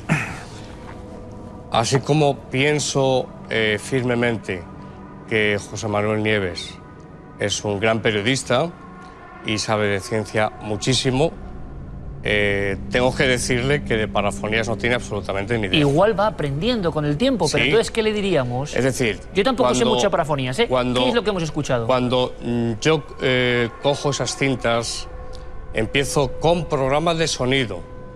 Esto hace 20 años no lo teníamos, ahora sí. Podemos ver las gráficas, podemos hacer muchas cosas. Esas pareidolias que ha dicho José Manuel... ¿Sonoras? Sonoras que hemos escuchado, son voces que en programa de sonido, en mi estudio, son voces perfectamente moduladas. Nos encontramos ante auténticas parafonías, José Manuel. Es decir, si yo no entiendo lo que es un cuásar, si yo no entiendo lo que es un agujero negro, no te estoy llamando osado, no cometo la osadía de desdeñar o rechazar un fenómeno que, por favor, cualquiera de los espectadores que esté viéndonos en no lo casa, desdeño, no que lo esté viendo desdeño. Cuarto Milenio ahora mismo, esta noche, y que haya escuchado las grabaciones, esos espectadores que han hecho alguna vez psicofonías o que siguen el fenómeno de las psicofonías, sabrán perfectamente discernir que eso que se ha escuchado no son ni pareidolias sonoras, ni son ruidos de ambiente, ni son sonidos que se han deformado en vibración. Lo único que te digo. Son auténticas voces paranormales. Lo defiendo ahora y lo defenderé siempre. Vale, Yo, me parece bien, Santiago. Y termino, sería incapaz por mi ética profesional, creo que intachable, de entregarle a Iker Jiménez, amigo ante todo y gran profesional, unas grabaciones que no son parafonías, que son ruidos. Te creo. Sería absolutamente incapaz. Te creo. Y te traigo creo, a este Santiago. programa esta noche No ese es el problema. las pruebas en cinta magnetofónica como parafonías. Santiago, te creo. sencillamente. ¿Cuántas veces quieres que te repita? No, Te creo, a pies juntillas. Lo que no creo es que eso que tú dices que son parafonías sean realmente lo que dices. Porque las pocas veces que se ha intentado hacer con unos medios que no eran poner... Si tú Un día te invito a casa, te invito a un café pero y te déjame pongo acabar. una serie de Dices que invitas a los grabaciones. espectadores. Yo invito a los espectadores a poner un cassette esta noche en su casa, en el salón, y que lo dejen grabando y que escuchen la cantidad de ruidos que se les va a colar, porque los fenómenos magnéticos que de los grabación... ruidos existen, pero que claro son que parafonías, existen. José Manuel. Vamos a ver. Yo creo son que voces Hicimos moduladas. un debate una vez sobre parafonías y quedó clarísimo. Por favor, llevo desde los 15 años haciendo parafonías. Ya está. Pero fijaos, investigando el fenómeno. Fíjense qué interesante. Ante el fenómeno concreto, dos posturas, yo creo que muy respetables ambas, que el público se debe identificar perfectamente, porque creo que ambas pueden tener algo de razón, ¿no? Si uno pone la grabadora, va a captar un montón de cosas. Evidentemente. Y de inmediato Santi, yo creo que siempre muy preocupado por la gente en este aspecto, dice no, porque puede haber sorpresas. Entonces, de cada cosa vamos a aprender. Y yo os lo agradezco mucho. Ahora que el público saque su conclusión, son dos posturas, dos formas de debatir, yo creo que muy educadamente, pero con intensidad, y es que creo que ambos vais a aprender cosas el uno del otro. Y nosotros saldremos ganando, el público y nosotros. Por Os supuesto. lo agradezco muchísimo, Santiago. Gracias, que sea Iker. solo la primera investigación. La primera de muchas. Gracias, amigo. Gracias, Iker. José Buenas Manuel, noches. gracias. A vosotros. Gracias, amigo. Javi, gracias. Yo creo que vamos a disfrutar, de verdad. Habrá que ir pensando y vamos a lanzar ahí. ¿Por qué no nos dicen ustedes? ¿Están dispuestos a que Santiago y José Manuel Nieves vayan a un lugar para investigar? ¿Creen que hay un lugar donde podemos encontrarnos con el misterio? Ahí tienen las vías de contacto y propóngannos lugares para que estas investigaciones a dúo continúen. Lo que continúa ahora es una inmersión en el absurdo más absoluto, ya lo aseguro. Ven estas imágenes, las confeccionó un investigador brasileño hace muchos años, 40 años, Jader Pereira, intentando hacer la primera clasificación de seres extraños observados por algunos testigos. Viajamos a un caso impresionante que nadie había vuelto a reabrir. Vean estos curiosísimos retratos.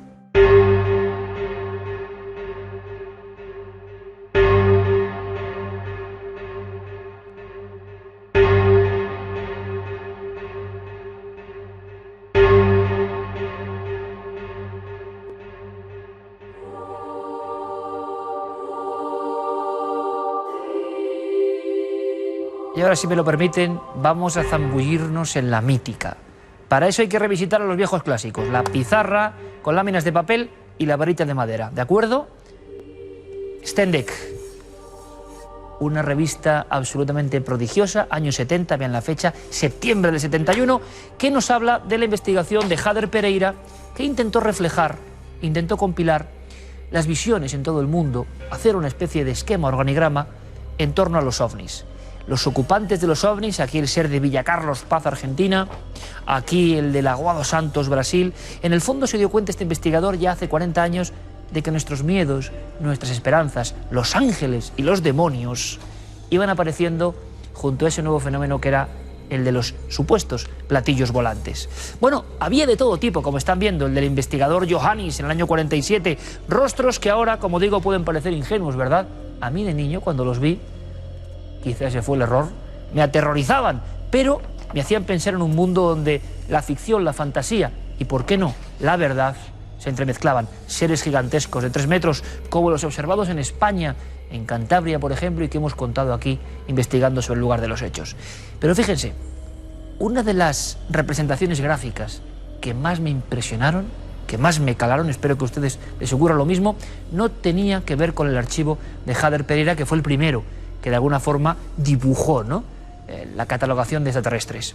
El dibujo es de un maestro de la ilustración, un gran artista y un investigador, Antonio Moya Cerpa. Vean qué figuras. ¿Ustedes qué ven aquí? ¿Esto qué son? Podrían ser ángeles, ¿no? Podrían ser seres celestiales. Podrían ser extraterrestres. Esa idea también muy de los 70 de hermanos cósmicos, ángeles ayer, extraterrestres hoy, que bajan para salvarnos. Bueno, no sabe lo que son Ceferina Vargas. Ceferina Vargas es una joven que vive en una aldea absolutamente remota, La Corte, cerca de Almonáster la Real. En 1977 tuvo un encuentro con estas dos figuras. Eran dos extraños en el camino. Lo que le pasó es absolutamente absurdo, pero les aseguro que su testimonio, que no ha vuelto a salir a la luz desde que ocurrieran los hechos, hace, como digo, tanto tiempo, es de una fuerza, es de una verdad, es de un absurdo, repito, que quizás ese es su marchamo. Cuenta una cosa increíble, pero la cuenta con miedo tanto tiempo después. Ceferina sigue viviendo en esas casas, en esa aldea donde parece que el tiempo no ha pasado. Y el recuerdo continúa vivo.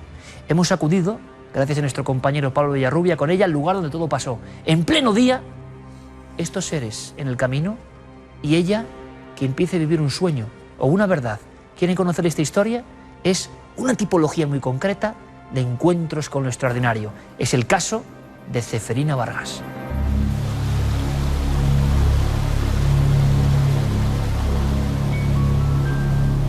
A veces, un día cualquiera, cuando menos se espera, el misterio irrumpe en nuestras vidas sin previo aviso. Eso precisamente es lo que le ocurrió a la joven Ceferina Vargas el 3 de agosto de 1977. Como tantas otras veces, salió de su casa en la aldea de La Escalada, en plena Sierra Morena, para ir a visitar a su abuela. Pero aquel trayecto iba a ser distinto a cualquier otro. Yo venía por aquí andando, iba a la aldea de Calabazares, tenía a mi abuela, iba a limpiarle, y entonces pues venía andando, sería las 7:30 de la tarde, y de momento sentí, cuando venía subiendo la cuestecita, pues sentí un frío en las espaldas. Pensé que algo pasaba, que no iba la cosa bien.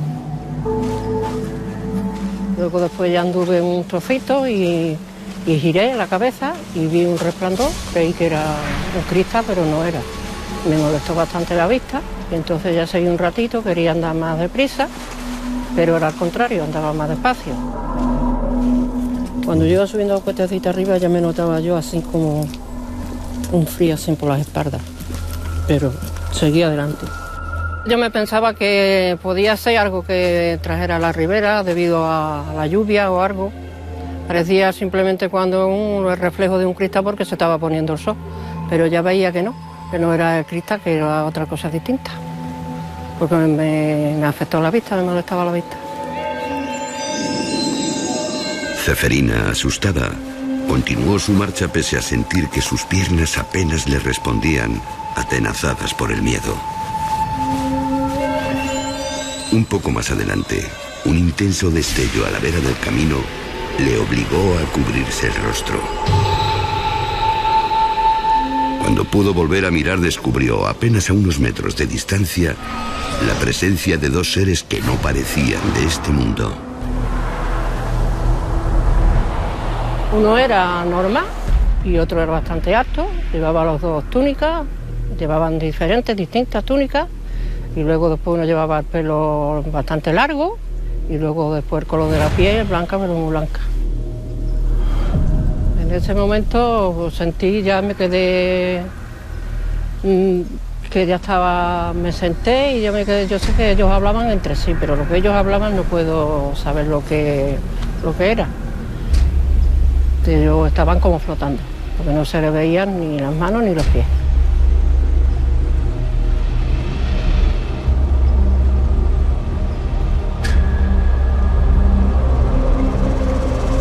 La joven, presa del pánico por la súbita aparición, perdió el conocimiento. Cuando despertó, los dos seres ya no estaban allí. Decidió regresar a casa, donde descubrió algo extraño.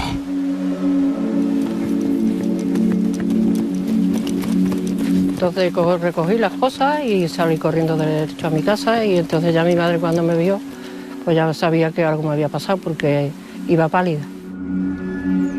Cuando yo vine, pues miré, claro, cuando yo vine a casa, pues yo llevaba mi bolso no se había abierto porque yo lo llevaba. Y entonces miré, ya ha pasado un rato bastante grande, y miré, pero no, el DNI no estaba, y la manecilla de reloj pues tampoco. Cogimos el coche y fuimos al cuartel lo primero. Por la desaparición del DNI, pues fuimos y ya luego pues pasamos al doctor.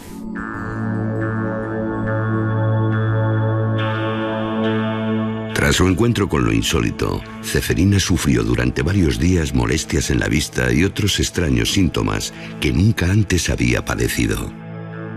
Me mandó gotas, me mandó pastillas, estaba un poco afectada la vista, tampoco me dijo lo que podía hacer, pero ya pasado un tiempo, pues ya se me quitó. Y dolor de cabeza lo sentía, luego después me soñaba con todo lo que me había pasado.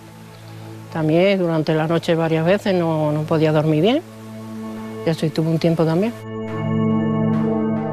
No pasó mucho tiempo antes de que investigadores de la zona se interesaran por el caso e iniciaran sus pesquisas en busca de respuestas. Desgraciadamente, solo se encontraron con nuevas preguntas, nuevos misterios. Los que empezaron a investigar este caso, a quien primero llegó fue al grupo de Gerena, Joaquín Mateos Nogales, Manolo Filpo y Antonio Moya Serpa, que se encargan de dar una primera batida sobre la zona e investigar el caso. Se encontró el carnet de identidad, lo buscó la Guardia Civil por todos lados el carnet, varias veces, por si hubiera caído al arroyo, o si hubiera caído al otro lado, nada. El bolso abierto y faltaba solamente el carnet de identidad. Nos enteramos que al fotografiar la zona donde había ocurrido el suceso, en muchos casos el flash de las cámaras no saltaba. Se cargaba, se disponía a saltar, pero el flash no saltaba, no disparaba. Y recorriendo luego 20-30 metros en un sentido o en otro, el flash funcionaba perfectamente. Los investigadores aún se preguntan quiénes eran aquellos misteriosos visitantes que tanto asustaron a Ceferina. Una persona que hasta la llegada de nuestro equipo jamás quiso volver al lugar de los hechos por el profundo temor que había quedado arraigado en su mente. Estas personas parecían sacadas de una sacristía, con unos hábitos casi talares que les llegaban casi al suelo y que no tenían nada que ver con el concepto clásico de lo que es un extraterrestre. Lo que está claro es que Ceferina vio algo que influyó muchísimo en su vida, le afectó tanto físicamente, y hoy por hoy, con el tiempo que ha pasado, pues no se lo ha olvidado.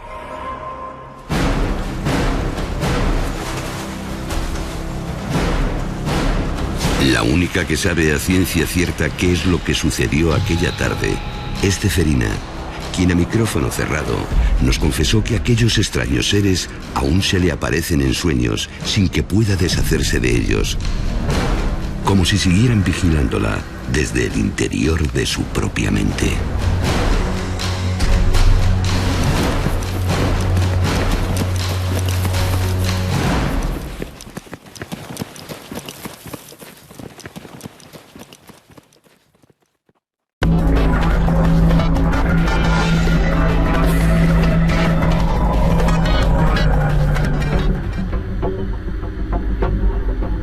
La videoteca se reparte habitualmente, y ustedes lo saben muy bien, entre la nostalgia, los grandes documentos y el homenaje a los maestros.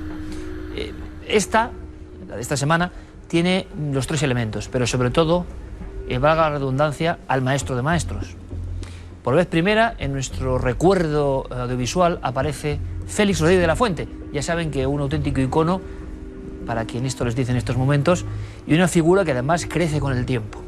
Ejemplo, lo que van a ver, porque es una de sus grabaciones más desconocidas. Es El hombre y la tierra, evidentemente, el programa que reunía a toda España delante del televisor. Es la historia, que voy a decir yo ahora, ¿no? Tantas veces lo hemos comentado, de un hombre solo en la España que, no voy a decir odiaba la naturaleza, pero no tenía ningún concepto de ella ni ningún respeto. Lo asombroso de Félix es que un hombre solo, sin ayuda de nadie, logró lo increíble, el milagro, que de repente millones de niños mirásemos esas especies con cariño, buscásemos su pista, intentásemos saber más cosas. Cuántos zoólogos, cuántos ejemplos hay aquí de compañeros como Luismi Domínguez y tantos otros se hicieron seguidores de la naturaleza por lo visto en los programas de Félix. Pero vamos un poco más allá, porque ese hombre solo que cambió la historia, que cumplió su sueño, utópico en un principio, fue poco a poco acercándose a los misterios. Lo he comentado en varias ocasiones. Aquí está la prueba. A Félix, como hombre del futuro, le interesaba absolutamente todo, también enigmas. Uno de los más peligrosos que él abordó es en esta serie, en la franja sobre fauna canadiense, en una cueva que era un misterio extraño, la cueva o la gruta Valeria, en un farallón rocoso. El equipo de televisión española se juega la vida, porque el helicóptero que tenía que llevar las baterías, porque es una gruta absolutamente oscura, tenía que casi rozar con las aspas lo que es la gran pared vertical. Estuvieron a punto de perder la vida, fue una siniestra profecía. Pocos meses después, el equipo que van a ver, los muchachos que van a ver, pierden la vida en Alaska, no muy lejos de este lugar. Bien, ¿por qué querían entrar en esa cueva? Para mostrar a España algo que nunca se había visto. Había un mito, el de los muflones de Dall. Un gran rebaño, de alguna forma, de muflones que, de alguna forma que desconocemos, se habían adentrado en una altura imposible y, atrapados por el hielo, habían quedado allí para siempre, como fósiles casi en la profundidad de la nieve, como figuras que intentaban contarnos una historia que nadie sabe. ¿Por qué nunca pudieron salir de allí los muflones de Dall? 2500 años. Bueno, parecía un mito. Félix demostró que no. Nadie había grabado de esta forma. Y en este momento, en este minuto mágico, vemos a 3 personas que luego iban a morir, siguiendo esta hermosa senda, grabando ahí dentro. Pura aventura. Y vean, por favor, las palabras, la emoción de Félix cuando logran encender los focos y eso que creían que era un mito empieza a aparecer. Son imágenes para el recuerdo. El hombre en la tierra, 1979. Llegamos al gran momento. Enchufa Alberto Mariano en su serie de baterías y se hace la luz en la gran cripta, en la sala interior de la Gruta Valeria. Ante nuestros ojos, por primera vez, el esqueleto de un joven macho de muflón de Dall. El suelo, absolutamente helado, lo aprisiona. A pocos metros, amigos míos, del vestíbulo helado, encontramos el gran depósito de esqueletos. En la entrada hay machos jóvenes y hembras. En el fondo están los machos adultos.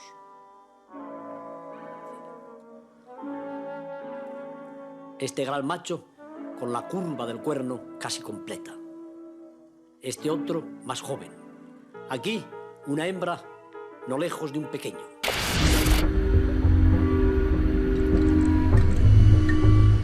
una hembra no lejos de su pequeño. En fin, la radiografía en hielo de una historia que ocurrió en esa cueva y que nadie sabe por qué.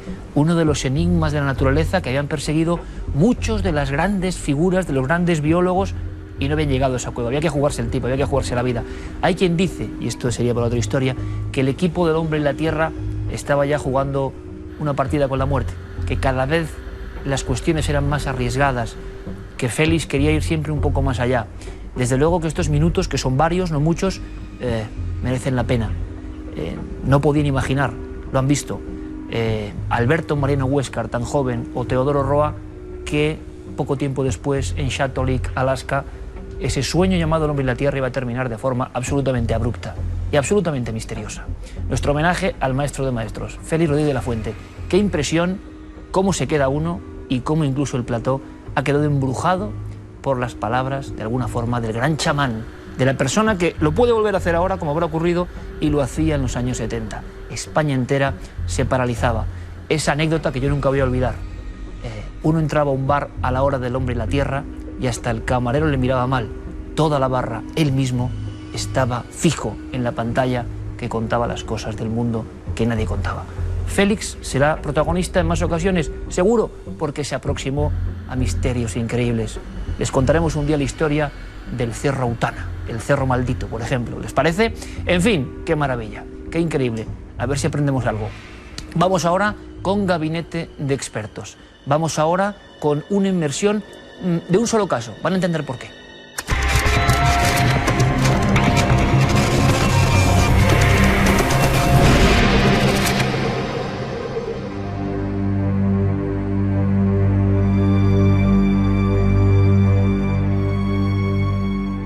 De manera excepcional, y yo creo que por la sensación extrañísima de este caso, vamos con un solo incidente. Lo van a entender. Es una visión muy fugaz, pero es un caso tremendamente simbólico y además perfectamente narrado por nuestra espectadora. Como esta noche llevamos ya mucho contenido paranormal, yo creo que con este caso basta y sobra. Lo van a entender. Carmen. Pues vamos con el caso que nos contaba Ana. Dice que a veces piensa que fue un sueño o quiere creer que fue un sueño.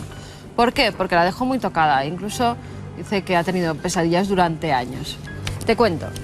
Fiestas de su pueblo. Está con su familia, están pasando una buena noche y de repente ve de espaldas a alguien que ella identifica con un amigo de la infancia. Hay mucha bullicia, hay mucha gente, ve que se mete entre otras personas y tampoco puede saludarle ni decir nada.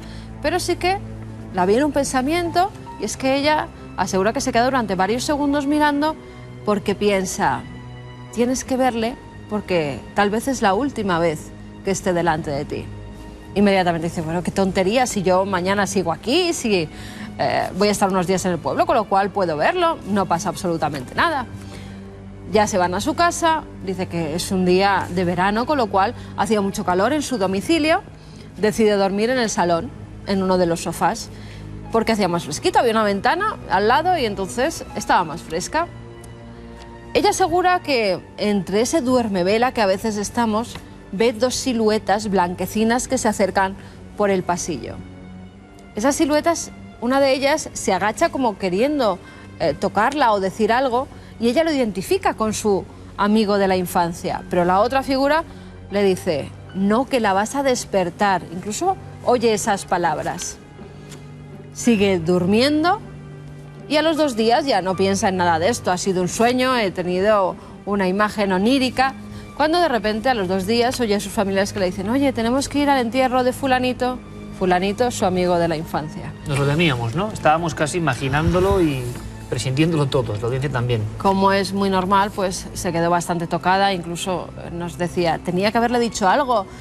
Tal vez mi intuición me dijo que en ese momento tenía que haberle preguntado por su salud. La verdad es que me quedé muy sorprendida y muy mal después de conocer la noticia. Y por eso nos mandaba su caso y nos preguntaba qué podía ser esto. Hemos hablado con Clara Tahoces, que tiene una personalidad también de investigadora, pero muy escéptica en muchas ocasiones, también para tranquilizar a esta persona y quizá buscando la racionalidad. Pero bueno, ¿es una premonición de muerte o no, Clara? Ana nos cuenta una experiencia que a ella le ha inquietado bastante y a la cual le gustaría dar una respuesta. Lo más sencillo es pensar en este caso que podría tratarse de una precognición o también llamada premonición, que es un fenómeno que la persona es capaz de adelantarse a sucesos que aún no han tenido lugar, que no se han producido, y digamos como vaticinar en cierta forma esto, ¿no? Eso sería la hipótesis más sencilla. Sin embargo, nos faltan datos para afirmar contundentemente que se trate de una precognición, ya que desconocemos, por ejemplo, cuál es la causa de la muerte de este antiguo compañero suyo. No sabemos si cuando ella lo vio pudo deducir por su aspecto, por algo que ella viera de manera inconsciente, que esta persona estuviera, por ejemplo, enferma, ¿no? No sabemos cómo, no sabemos la causa, pero ella explica que quizá debió de preguntarle si se encontraba bien, con lo cual deducimos que no se trató de un accidente o de algo relacionado con algo más sorpresivo, ¿no? Esta otra experiencia que ella encadena con la de su amigo, que es esa especie de visión de unas figuras blancas cuando ella está tumbada en el sofá. Sin embargo, sí que claramente son o bien imágenes hipnagógicas o imágenes hipnopómpicas, de las cuales hemos hablado en otras ocasiones en esta misma sección. Entonces yo lo que le diría a Ana en cualquier caso es que, pues que se tranquilice, que no se inquiete, que esto es algo que puede darse y producirse, una precognición, ¿por qué no? Pero no tiene por qué volver a suceder, ni sobre todo tiene por qué suponer algo negativo en su vida. Presagios, corazonadas, intuiciones, premoniciones de muerte son muy habituales, pero pocas veces tienen la complejidad, ¿no?, simbólica de este caso, ¿no?, que tiene una especie de aparición, de recuerdo, de sueño. Bien, puede ser un sueño, y si es un sueño, ¿por qué adivina el futuro? ¿Qué son estas cosas, estos bucles, estas sincronicidades a veces terribles, ¿no?, porque tienen que ver con la muerte de un ser querido, de un conocido? ¿Cuántos casos hay, les pudiéramos contar, de personas que han querido avisar a alguien presintiendo el mal en un viaje, no lo han dicho y luego ha ocurrido? Pero claro, al mismo tiempo decían, ¿cómo íbamos a avisar de esto? Para intranquilizar a alguien, ¿no? ¿Son cosas del azar o no? ¿O hay algo que hila todo esto? Lo que sí se va a hilar en las cuestiones fotográficas, y lo van a ver, es uno de los primeros temas, esas fotos antiguas donde aparecían espíritus junto a la viuda o al viudo, y lo que viene a continuación es una foto esas que a mí me gustan mucho, ¿eh? Vamos a verlas. Vamos con las fotos de espectadores de Cuarto Milenio.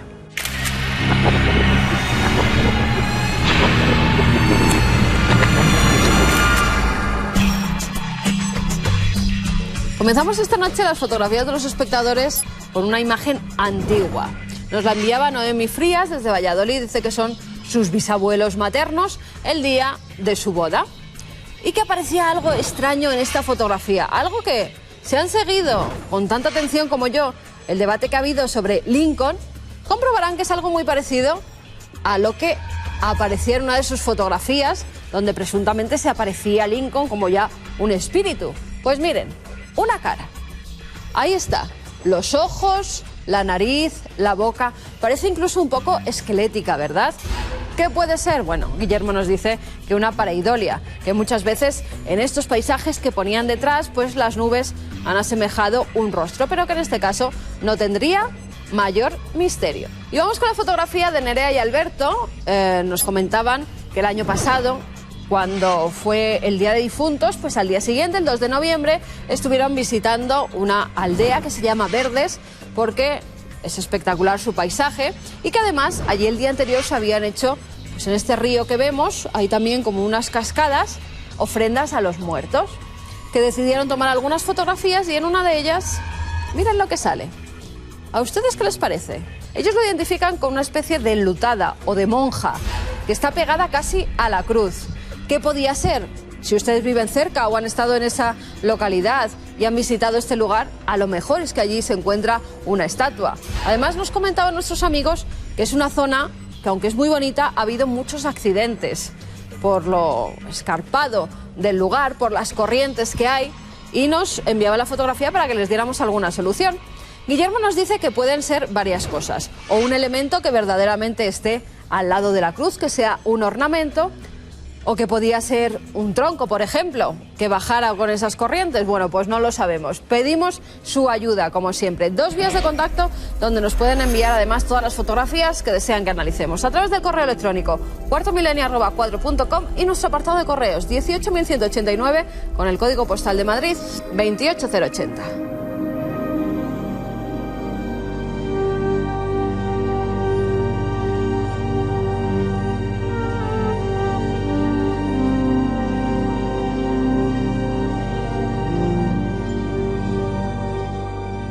El último caso, el reportaje sobre la vivencia tan absurda, racionalmente hablando, de Ceferina Vargas, nos da pie a hablar de los profundos significados del misterio, de su universo onírico tan diferente a lo cotidiano.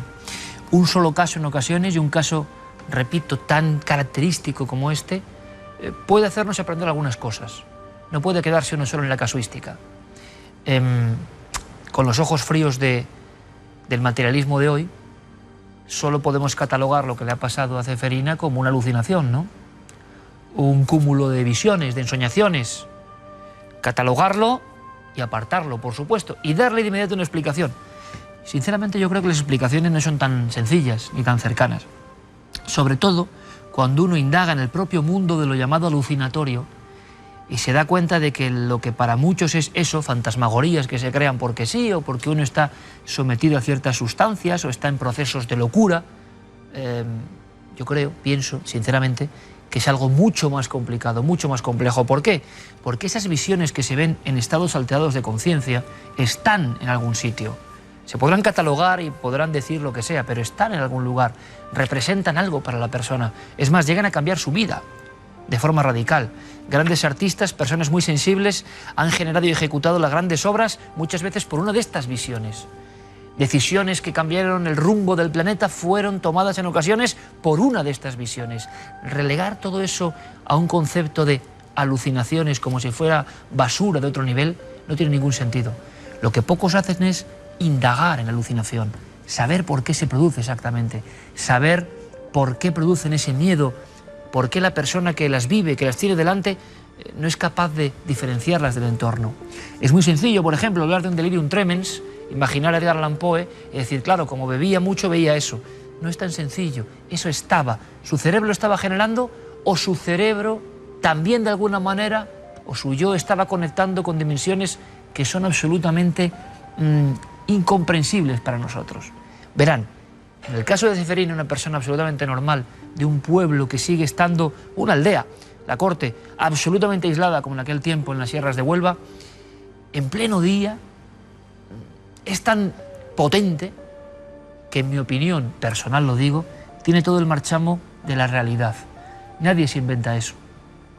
Algo que además puede acarrear burlas, sospechas. ¿Contar esto para qué? Ceferina desde el suceso no había hablado, no había salido a ningún lugar comentando esta experiencia. A veces son un auténtico trauma.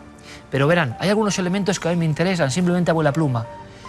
Si observamos su testimonio, en un día normal, con preocupaciones cotidianas, en un universo donde no entran los fantasmas, los ovnis, lo extraordinario, en una vida bastante dura, por cierto, en pleno camino y de día, ocurre algo que se representa como un flashazo, como un chispazo, como una luz. Ella en el camino nota algo que ya ha hecho variar todo.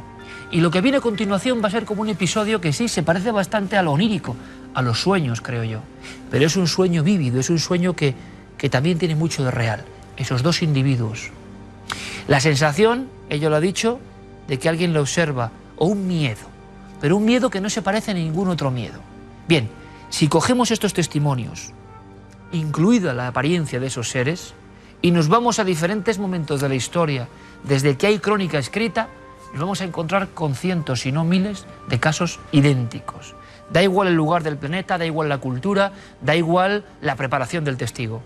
En cierto momento, en pleno día o en la noche, ocurre ese chispazo y se abre la lata de otro mundo, de otra situación que no controlamos, de algo que simplemente tenemos que catalogar como alucinaciones casi para apartarnos de ello, porque no nos conviene, no nos compensa, representa en el fondo que no lo conocemos todo.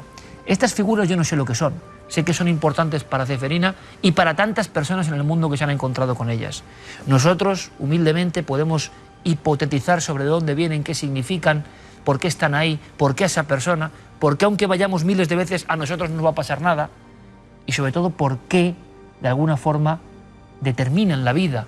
La vida ya no puede ser igual. Pues bien, todos esos procesos tienen que ver con lo que llaman acceso a realidades veladas. Los chamanes, los brujos, los curanderos, los tocados por dones que no podemos ni entender, han estado permanentemente viajando a esos mundos. De nosotros depende dejarlo, repito, como simples alucinaciones y no interesarnos por ellos. Por fortuna, muchos científicos, muchos neuropsiquiatras, muchos investigadores, muchos folcloristas siguen pensando que en ese tipo de encuentros tan humildes hay algo importante para el ser humano, hay algo que nos hemos dejado de lo que somos, hay algo que conecta con nuestra naturaleza, pero que hemos descartado, que hemos de alguna forma descatalogado, que no nos sirve en nuestro libro del ordinario por el cual medimos el mundo. Esas figuras que aparecen en la Sierra de Huelva, como en tantos otros sitios, en el fondo, como desde la antigüedad, son enviados, no sé de dónde ni de quién, pero que nos dicen, no lo sabéis todo, el mundo es mucho más complejo.